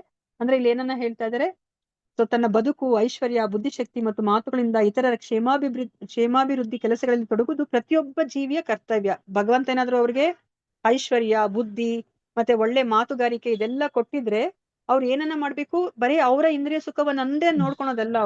ಅವ್ರು ಎಲ್ಲರ ಅಂದ್ರೆ ಕ್ಷೇಮಾಭಿವೃದ್ಧಿಗೋಸ್ಕರ ಅವರು ಅದನ್ನ ತೊಡಗಿಸ್ಕೋಬೇಕು ಅಂತ ಹೇಳ್ಬಿಟ್ಟು ಹೇಳ್ತಾ ಇದ್ದಾರೆ. ಇದು ಮುಂದಿನ ಶ್ಲೋಕ, ಇದು ಭಾಗವತಂ ಶ್ಲೋಕ, ಬಟ್ ಇದನ್ನ ಚೈತನ್ಯ ಚರಿತಾಮೃತದಲ್ಲಿ ಕೃಷ್ಣದಾಸ ಕವಿರಾಜ ಗೋಸ್ವಾಮಿ ಅವರು ಈ 9ನೇ ಅಧ್ಯಾಯದ 42ನೇ ಶ್ಲೋಕದಲ್ಲಿ ಅವರು ಅದನ್ನ ಹೇಳ್ತಾ ಇದ್ದಾರೆ. ಸೊ ಇಲ್ಲಿಗೆ ನಾನು ಇವತ್ತಿನ ಕ್ಲಾಸನ್ನ ಮುಗಿಸ್ತಾ ಇದ್ದೀನಿ. ನನಗೆ ಈ ಒಂದು ಅವಕಾಶವನ್ನು ಮಾಡಿಕೊಟ್ರು ಅಂತ ಇಸ್ಕಾನ್ ಮಂಗಳೂರು ಅವರಿಗೆ ನನಗೆ ತುಂಬಾ ಕೃತಜ್ಞತೆಗಳನ್ನ ಅರ್ಪಿಸ್ತಾ ಇದ್ದೀನಿ. ನನ್ನಿಂದ ಏನಾದ್ರೂ ತಪ್ಪಾಯಿದ್ರೆ ಕ್ಷಮೆ ಇರ್ಲಿ. ನಾಗವೇಣಿ ಮಾತಾಜಿ, ಪ್ರವೀಣ ಮಾತಾಜಿ ಅವರಿಗೆಲ್ಲರಿಗೂ ನನ್ನ ತುಂಬ ಹೃದಯದ ವಂದನೆಗಳು. ಮತ್ತೆ ನೀವೆಲ್ಲರಿಗೂ ಸಹ ಸಹಕಾರ ಕೊಟ್ಟಿದ್ದಕ್ಕೆ ನಿಮ್ಗೆಲ್ಲರಿಗೂ ಸಹ ನಾನು ವಂದನೆಗಳನ್ನ ಅರ್ಪಿಸ್ತಾ ಇದ್ದೀನಿ. ಶ್ರೀ ಚೈತನ್ಯ ಚರಿತಾಮೃತ ಗ್ರಂಥ ಕಿ ಜೈ, ಶ್ರೀಲ ಪ್ರಭುಪಾದ್ ಕಿ ಜೈ, ಶ್ರೀ ಗುರುದೇವ್ ಕಿ ಜೈ, ಕೃಷ್ಣದಾಸ ಕವಿರಾಜ ಗೋಸ್ವಾಮಿ ಕಿ ಜೈ, ಪಂಚತತ್ವ ಕಿ ಜೈ, ಇಲ್ಲಿ ನೆರೆದಿರುವ ಅನಂತ ಕೋಟಿ ವೈಷ್ಣವ ಭಕ್ತರೊಂದಿಗೆ ಕಿ ಜೈ. ವಾಂಚಕಲ್ಪತರುಭ್ಯಶ್ಚ ಕೃಪಾ ಸಿಂಧುಭ್ಯೇವ ಚ ಪತಿತನಾಂ ಪಾವನೇಭ್ಯೋ ವೈಷ್ಣವೇಭ್ಯೋ ನಮೋ ನಮಃ. ಹರೇ ಕೃಷ್ಣ ಕೃಷ್ಣ ಕೃಷ್ಣ ಹರೇ ಹರೇ, ಹರೇ ರಾಮ ರಾಮ ರಾಮ ಹರೇ ಹರೇ. ಹರೇ ಕೃಷ್ಣ. ಎಲ್ಲರಿಗೂ ಧನ್ಯವಾದಗಳು. ಪ್ರತಿಕ್ಷಣವು ಕೃಷ್ಣ ನಾಮಸ್ಮರಣೆ ಮಾಡ್ತಾ ಇರಿ. ಹರೇ ಒಂದು ಕೃಷ್ಣ ಕ್ಷಣವೂ ಮಾತಾಜಿ. ಕೃಷ್ಣನ ಮರೆತು ಇರಬೇಡಿ. ಹರೇ ಹರೇ ಕೃಷ್ಣ. ಕೃಷ್ಣ ಮಾತಾಜಿ. ಹರೇ ಎಲ್ಲರಿಗೂ ಕೃಷ್ಣ. ಧನ್ಯವಾದಗಳು. ಧನ್ಯವಾದಗಳು. ಧನ್ಯವಾದಗಳು ಎಲ್ಲರಿಗೂ. ಹರೇ ಕೃಷ್ಣ ಮಾತಾಜಿ. ಹರೇ ಕೃಷ್ಣ ಧನ್ಯವಾದಗಳು. ಮಾತಾಜಿ. ಧನ್ಯವಾದಗಳು ಮಾತಾಜಿ. ಹರೇ ಧನ್ಯವಾದಗಳು. ಕೃಷ್ಣ. ಹರೇ ಕೃಷ್ಣ. Thank you Mataji. ಧನ್ಯವಾದಗಳು. ಧನ್ಯವಾದಗಳು. ಹರೇ ಕೃಷ್ಣ. ಧನ್ಯವಾದಗಳು. ಮಾತಾಜಿ ಎಂಡ್ ಮಾಡ್ತಾ ಇದ್ದೀನಿ ಮಾತಾಜಿ. ಮಾಡಿ